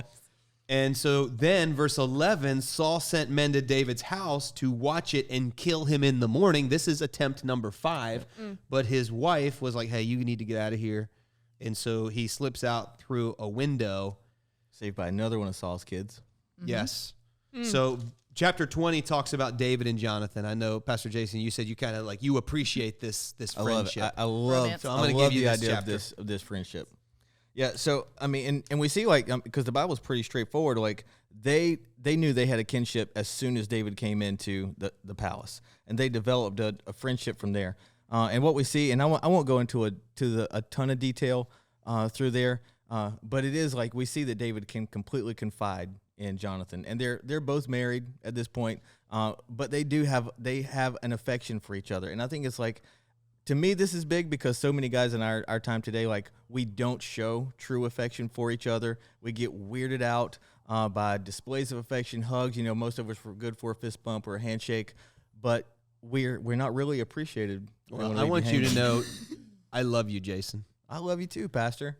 And anytime you want to walk down the sidewalk and hold my hand, I'm right there. That's sweet. Wait.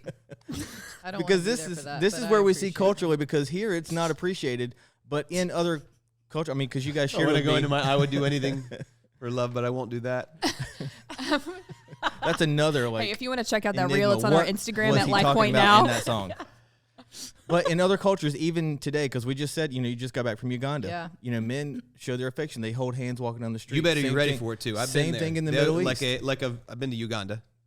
Yeah, Uganda is what I'm getting at. Like, you better be ready for it because you'll be walking, and one of the the village men may come and they'll just hold your hand. Mm-hmm. Like sometimes interlace interlock. finger Wait, and what is that called? This is called something, and then this is like, what is it? There's like But it's like waffle cone. I don't remember. A waffle cone. Have you guys ever I heard don't even this? know where you went with that. Yeah. Wait, am I No, dumb? like sugar cone, waffle cone. I don't know what we're doing. What are we doing here? No, what is it Like called? cup and cone? Like a ice cream cup? I don't and an ice remember. cream cone? But it's not uncommon for Yeah. some. You just need to be ready. They're just gonna walk, and you're gonna want to let go, and they're not gonna let go. You just gotta walk. Just Yeah. go. Yeah. You just go with it. Wait, you just have to roll with it? Just roll with it. Oh yeah. It would be It's disrespectful to dishonoring not. Yeah. if you like shake them off. Yeah, but I that's hate fair. that, like- what if you jump though? It'll What if throw you're you not off. used to You just people gotta be touching ready. you? Oh, okay. Yeah, and I like talking through this chapter and even through this friendship just because I like for it to be appreciated for what it was. It was a deep brotherly friendship. Guys that confide each other. In fact, David didn't want to talk to Jonathan about the issues he was having with Saul. But he said early in the chapter when David took an oath before Jonathan and said, "Your father knows perfectly well about our friendship, so he has said to himself, I won't tell Jonathan, why should I hurt him? But I swear to you that I'm only one step away from death. I swear by the Lord, by our own soul." That's how close they were. So he's confiding in Jonathan and trusting him with the information. Jonathan says, "Tell me what I can do to help you." And you just see like kind of the story unfold. And at last, verse 42, last Jonathan said to David, "Go in peace, and we have sworn loyalty to each other in the Lord's name. The Lord is the witness of a bond between us and our children forever." Then David left, and Jonathan returned to the town. Yeah, there was a definite bond because you even see in verse 32 where Jonathan speaks up on David's behalf. And so he says to his father, "Why should he be put to death? What has he done?" Jonathan asked his father. But Saul hurled his spear at him to kill him. Why do we keep giving Saul spears? Yeah. Yeah. Then Jonathan knew that his father intended to kill David. So now, Saul tries to kill Jonathan. Yeah. Moral of the story is Saul is terrible Terrible with a spear. Throwing spears. with a spear. Yeah. Well, and then we see David is running from Saul. He's escaping. That's another word that I can't say. Ahimelech, Ahimelech. the priest. Saw what they were doing. Ahimelech, Ahimelech, Ahimelech. Well, and Pastor, and this is where we had mentioned. You've been to Israel several times, and you've actually been to the areas that David hid. Can you kind of set up some of the terrain that he would have been looking at, or just from your experience? Right. And So Israel's a beautiful place. And so when you get into the desert part of Israel, there's a place we went called En-Gedi. And it's thought that this may be around the region where David was hiding from Saul. We read about him hiding out in caves. And one of the stops that we make is right near this area of En-Gedi. And so when you get there, it's picture like canyons, everything's, tan, it's dusty, it's dirty. And then down the middle of this canyon is like this stream that flows. And so it's green, it's lush in the middle. And so this beautiful place, and you could picture these caves, and you kind of wonder, is this what could it have been one of these caves that Saul went to relieve himself? Could it be these caves where David was writing some of his poetry to the Lord? Could it be this area where, when David wrote, as the deer pants for the water? Well, there's not a lot of water in these areas, but there are in this one spot. So it's kind of neat to think like, okay, been there, walked in some of that area, maybe even some of the places that David had That's Yeah. really cool. traveled. super cool. It's a neat That spot. is so cool.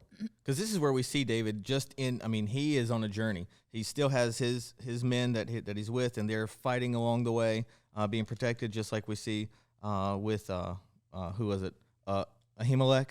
I keep saying that. Mhm. I'm kind of wrong.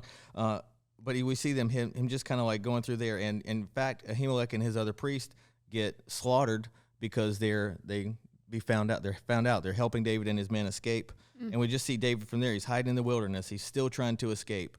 And Pastor, I don't know if you want to hit any details there that just kind of stand out. Or The only thing I think is anybody. kind of neat is in chapter 21 when David is at Nob, that he goes to, I think I'm saying that right, N-O-B.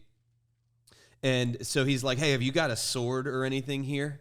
And verse 9, the priest replied, the sword of Goliath the Philistine, whom you killed in the valley of Elah, is here. It's wrapped in a cloth behind the ephod. If you want it, take it. There's no sword here but that one. David said, there's none like it.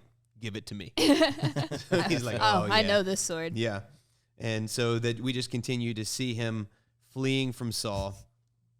Now, there's this moment where he acts like a madman. I was going to say, are we going to gloss over that or?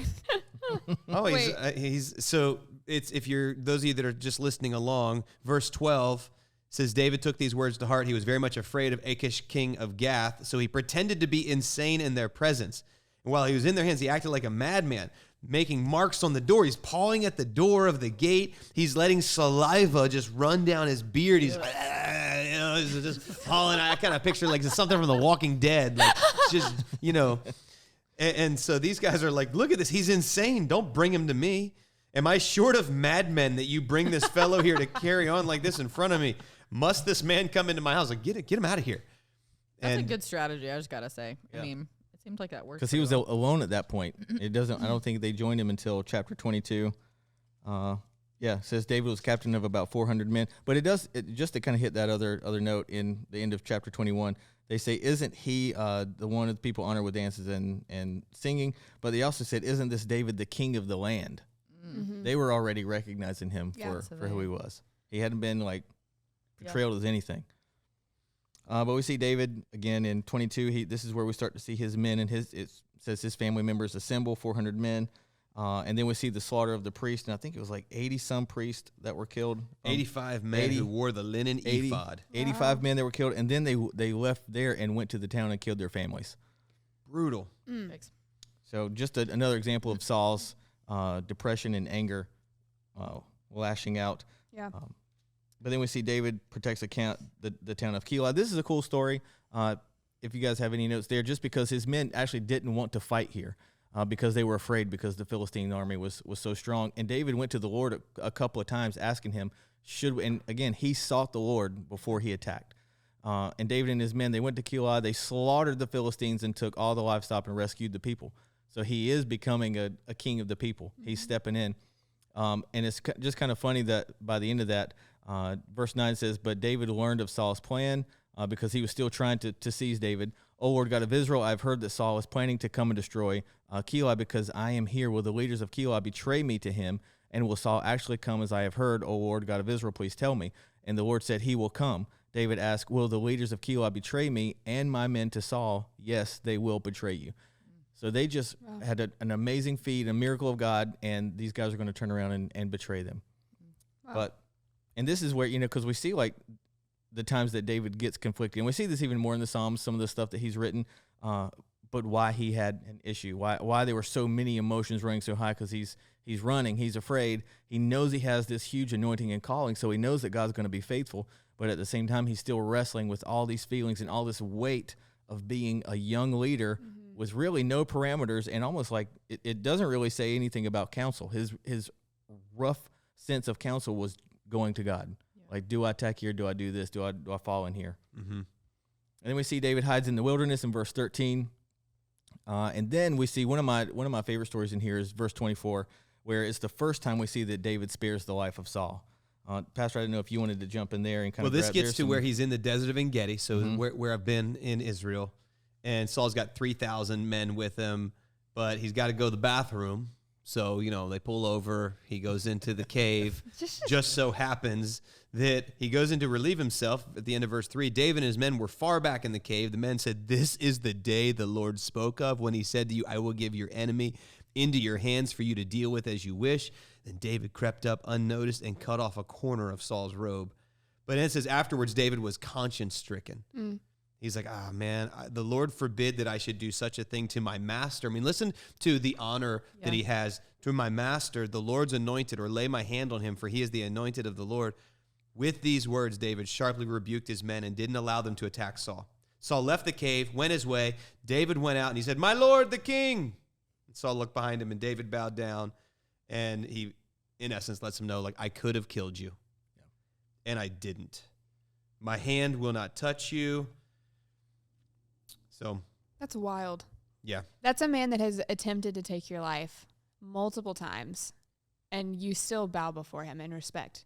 And I mean, I have to wonder. I think he's respecting Saul as a leader, but mostly like the anointing of the Lord. Yeah. Well, And Saul responds and says, Yeah. "You've treated me well. I've treated you badly. You just now told me about the good you did. The Lord delivered me into your hands, but you didn't kill me." And then he talks about how, like, when a man finds his enemy, he doesn't let him go unharmed. May the Lord reward you well for the way you treated me. I know you will surely be king, and the kingdom of Israel will be established in your hands. Now swear to me by the Lord that you will not kill off my descendants or wipe my name from my father's family. David agrees to this oath. Saul returns home, but So he knew that he would be king. Saul knew that, like, this is it. Yep. Yeah. That's so. I've ripped, I mean, because he told him, the Lord had told him, or Samuel told him, I've ripped the kingdom from your hands and given it to David. That's so interesting because he would have had to have known that David was anointed. So David wasn't willing to step outside of God's will and hurt the anointed, but yet Saul was. And I think we see that even in like Saul's punishment later on, even into like the kind of like the end chapters. I don't want to jump too far ahead, but he was given multiple chances to step back into God's will, and he just never did. Yeah. Well, and a key note there too is verse 21. Now swear to me by the Lord, you will not kill any of my family and destroy my line of descendants. That comes into play, that, as we'll see in season 2 of Binge the Bible. So just a good one to kind of note there. But I had a great discussion with a guy here at Lifepoint after that, because he was like, why didn't David just take it? Because he was going to be king. And it even goes back to the same tagline we just mentioned even here today. The right thing at the wrong time, still the wrong thing. And it was honor above all, because Saul was still God's anointed, even though he was evil, even though he was trying to kill him, he still honored him above all. It was great. And then from there we see the death of Samuel, which was really, really quick. What is that, one verse? Yeah. Just basically One verse. he gone. What a They hero. don't spend a lot of time when people die. They're like, all right, well, anyway. Yeah. Moving on. And then we see an interesting spot where David gets another wife, and that's an Abigail, who was married to Nabal. What's his Sister wife? wives. What's his wife count up to now? Is Just that 2, I 3? think. Is this 3. Well, he's got We had the one Daughter. that was The like, daughter. you Yeah, can so this have is- her, but then you can't have her. So this is 2. Okay, Yeah. just checking. Yeah. Abigail's a pretty great name. I'm just and saying. she actually it's all right. And she actually did save her people from David's wrath, and actually saved David in the process, which is where his respect for her came. Yep. Because he was going to. This is another area that they had saved. They had made investment there. They had been nothing but good to these people. And Nabal was kind of a jerk and was bad mouthing him and all this. Kind of. And King David, or not King David yet, but David was going to wipe him out. Abigail heard, and she went and apologized for her husband. Kind of saved everybody in the process, and David saw that she was there. In fact, David replied to Abigail in verse 32 of chapter 25 and said, "Praise the Lord, the God of Israel, who has sent you to meet me. Thank God for your good senses. Bless you for keeping me from murder and from carrying out vengeance with my own hands. For I swear by the Lord, the God of Israel, who has kept me from hurting you, that if you had not hurried out to meet me, not one of Nabal's men would still be alive tomorrow morning." And so it's just a great way that God interceded for David on behalf of somebody else. And then we see that her husband dies of natural causes right after that. No And spears involved. she marries him. No spears involved. What crazy timing. It is crazy how when you actually wait for God's hand to move, he does move. And then 26, we get another sparing of Saul's life. Yep. This is the one I talked about this, so we won't dwell on it. But David and his guys, they slip into the camp, literally tiptoe their way past all the soldiers, get to where Saul is sleeping, and they take the spear that is, in the ground beside him, and they take the water jug, and they slip out. And again, one of David's guys is like, "This is your moment. This, God has set the stage." And he, again, I won't strike him. David said to Abishai, "Don't destroy him. Who can lay a hand on the Lord's anointed and be guiltless?" And so he's like, I won't do this. But then he goes over to the other side. He stands on the hill and he shouts out, basically, "Look at what I've got." And Saul again is like, "Oh man, you are more righteous than I. Is that the voice of my son, David?" And David, I'll be like, "I ain't your boy." You're my son. Call me Okay. son one more time. Yeah. Saul says, "I've sinned. Come back." And anyway, we know that Saul is just full of it. But Saul says in verse 25, "May you be blessed, David, my son. You will do great things and surely triumph." So David went on his way, and Saul returned home. Wow. Yeah. But David was a smart guy. So he's like, you're not fooling me, Saul. In fact, chapter 27 said, someday Saul is going to get me. This is David saying this. Someday Saul is going to get me. The best thing I can do is escape to the Philistines. And so we see him kind of taking residence in that nation, specifically under the king of Gath.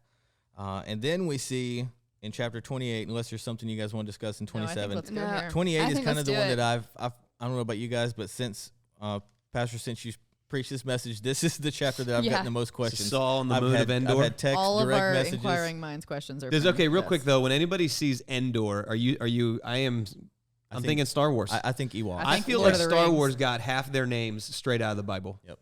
George Lucas, he's a fan of the Old Testament. It's totally where it's Endor, Micmash.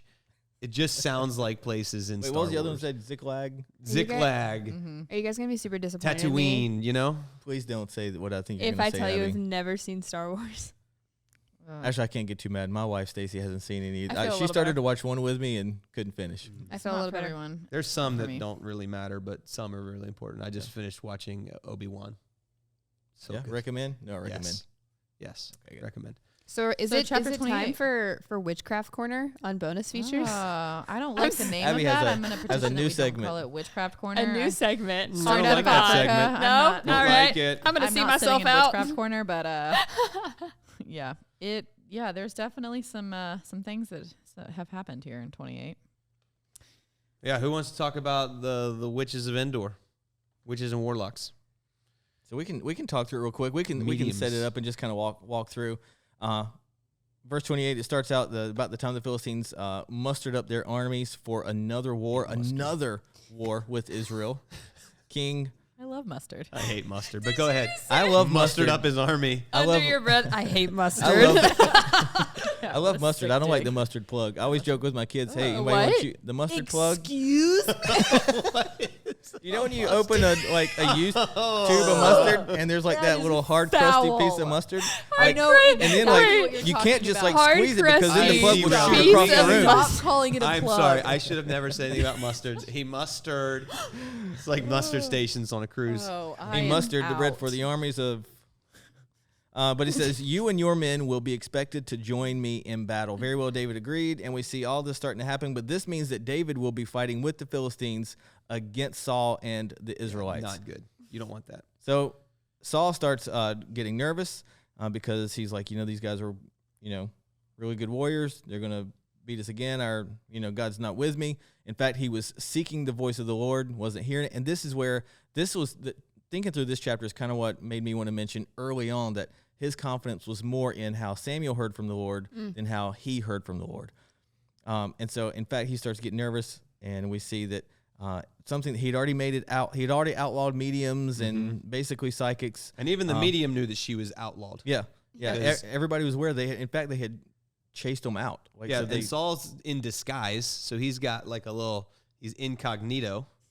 And so he goes, consult this spirit for me. the medium and- and indoor. Yes. And so the spiritist is like, surely you know what Saul has done.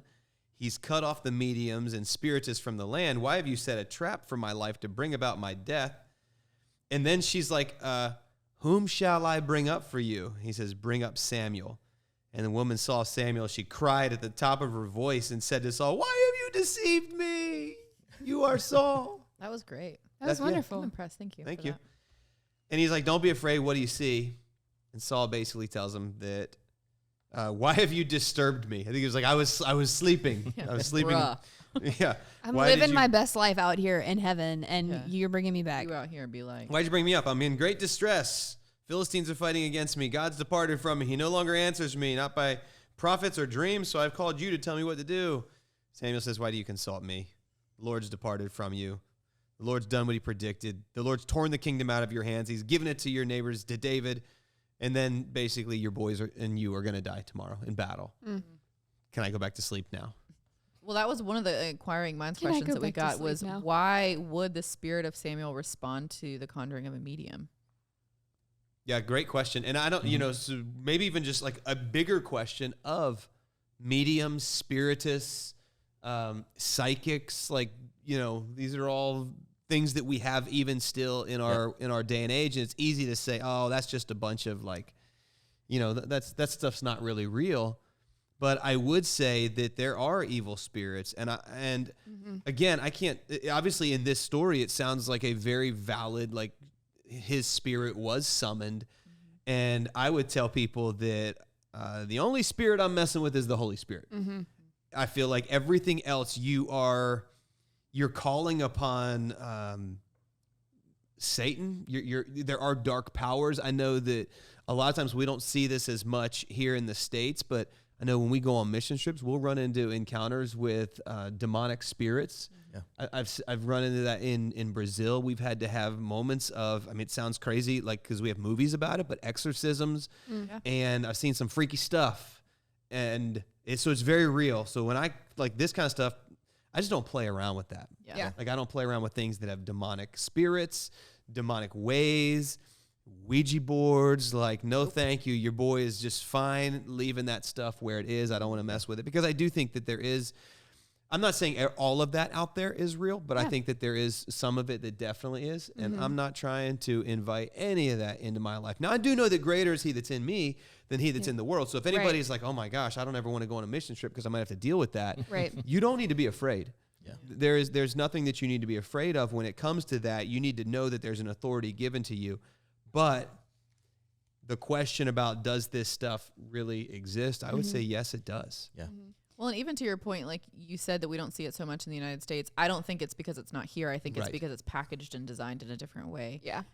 Through, there's mental illness that is obviously a very real thing, but also I think a lot of times things get diagnosed as mental illness that probably are more demonic than we give it credit for. Right. And I think that's the biggest advantage that the enemy has, is that he's convinced people that he's not real and his powers are not, like, know, I think that is something that gives him a lot of ground in our world. Yeah. Now, if anybody's like, hey, since I didn't know this was real, but now it is, maybe I'll go, call up that, loved one or whatever. I would just be like, man, let's keep that door shut. Okay. Like, don't do that. Yeah.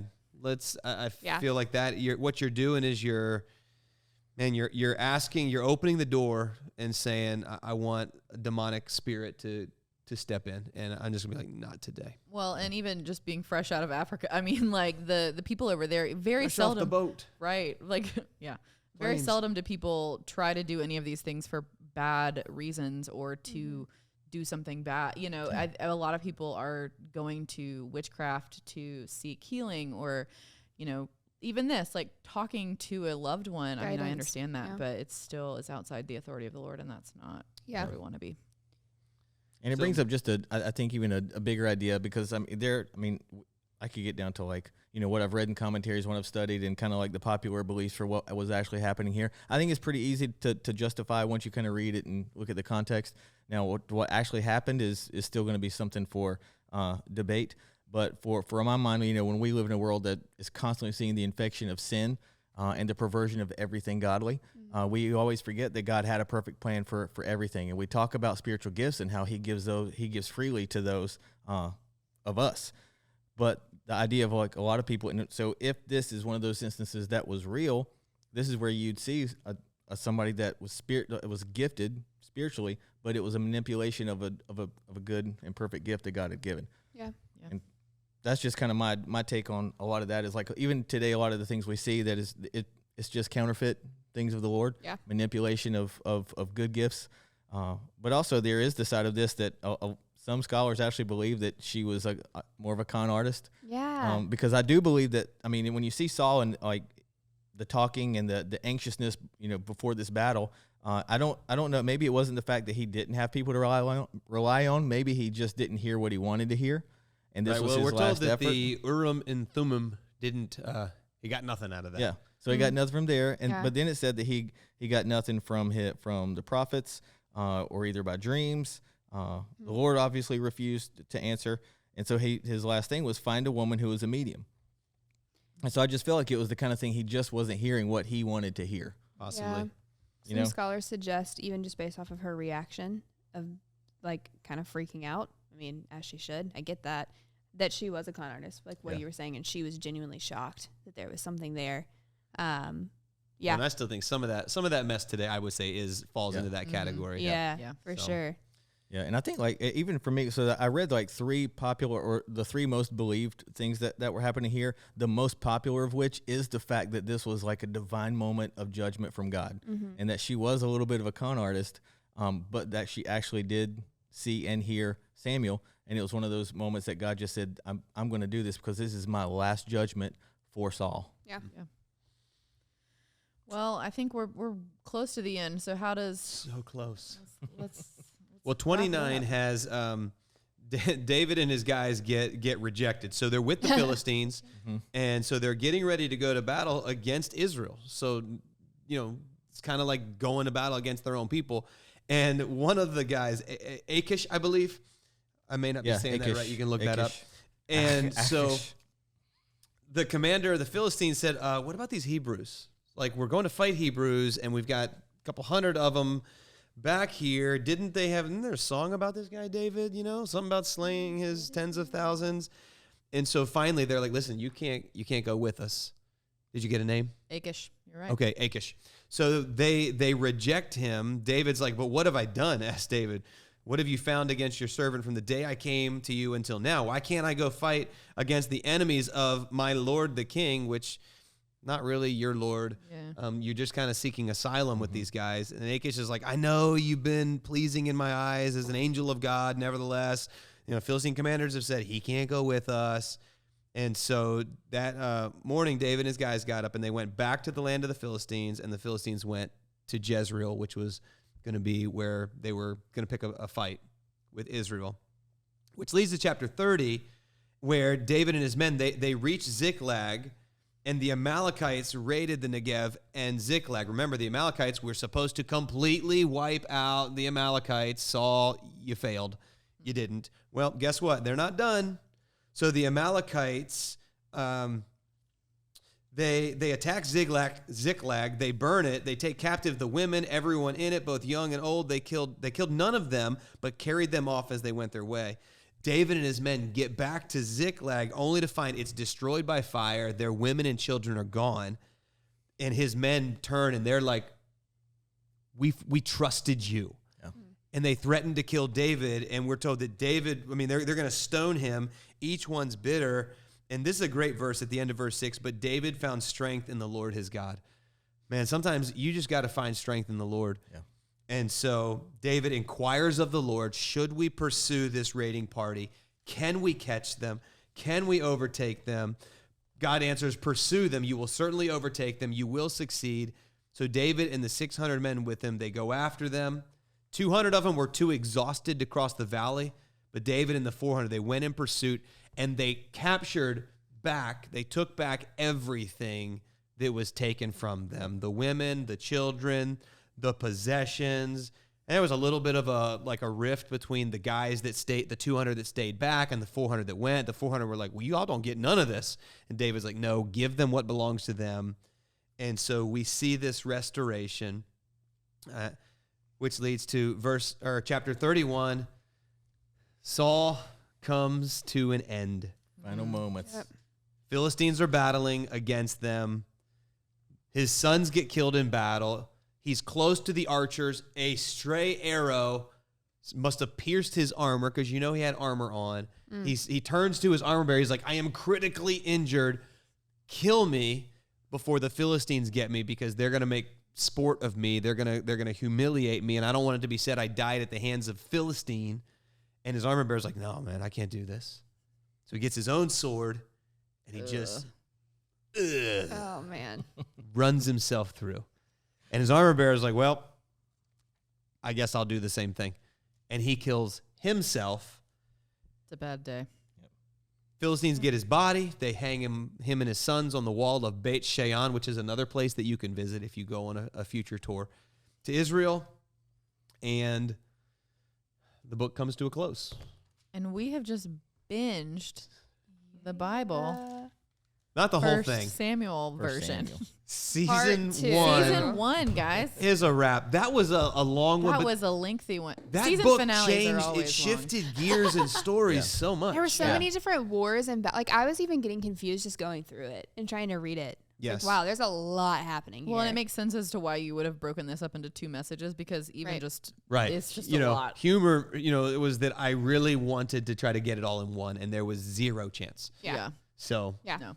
so for people that are curious what's coming up, we've got about a 4-week break, and then we'll be back into Endless Binge the Bible summer. season 2. Let's Season go. 2. Season 2 is a touch shorter than season 1, but Yeah. it'll make sense when we get there. Yeah. Got So fun there's stuff. that. Well, and Season with 1. bonus features, we're planning on coming back. That make sure. is the Are we plan. renewed for season 2? Well, you never know. Oh. At the finale, you just never know. But if people are out there, they're Honestly, enjoying it. let me just tell people what, so this is, I've thoroughly enjoyed this. Yeah. But it is a lot of man hours. I mean, it's 4 team members discussing multiple team members behind the scenes, and then hours of editing. So for those of you that have enjoyed this, listen, the likes matter, Yep. the shares matter, the Yep. comments matter. I don't think we've had a whole lot of the comments, but we have on the likes, and I get that you can't do that on all platforms, but on YouTube, we Reviews. definitely take that into consideration. So we're gonna put this in your court. So you have been consuming the tell us. content, You tell us, America. right? Do you want us back? Or no? So yes, absolutely. Post about it, share about it. Let your friends know that this is the greatest podcast going. Mm-hmm. Well, and for those that are looking for something, Pastor, we talked about this. Abby, you're a known. great resource. Yeah, Yes. we're going to have a resource list coming out next week. Just so if there's any reading that you want to do to kind of stay hooked, or even to kind of like dig a little deeper on the stuff that we've already done, we'll have some resources coming out. Or catch up. That'll be a great way. Good time to catch up with if you've missed some of the Sunday sermons or with the Binge bonus features podcast. Great time. All right, guys. Well, as you heard it, like, share, subscribe, all that good stuff. Maybe you'll see us for season 2. We'll be back in just a few short weeks, but that is it for Binge the Bible bonus features, 1 Samuel edition. BRB. Let's go. We'll see y'all later.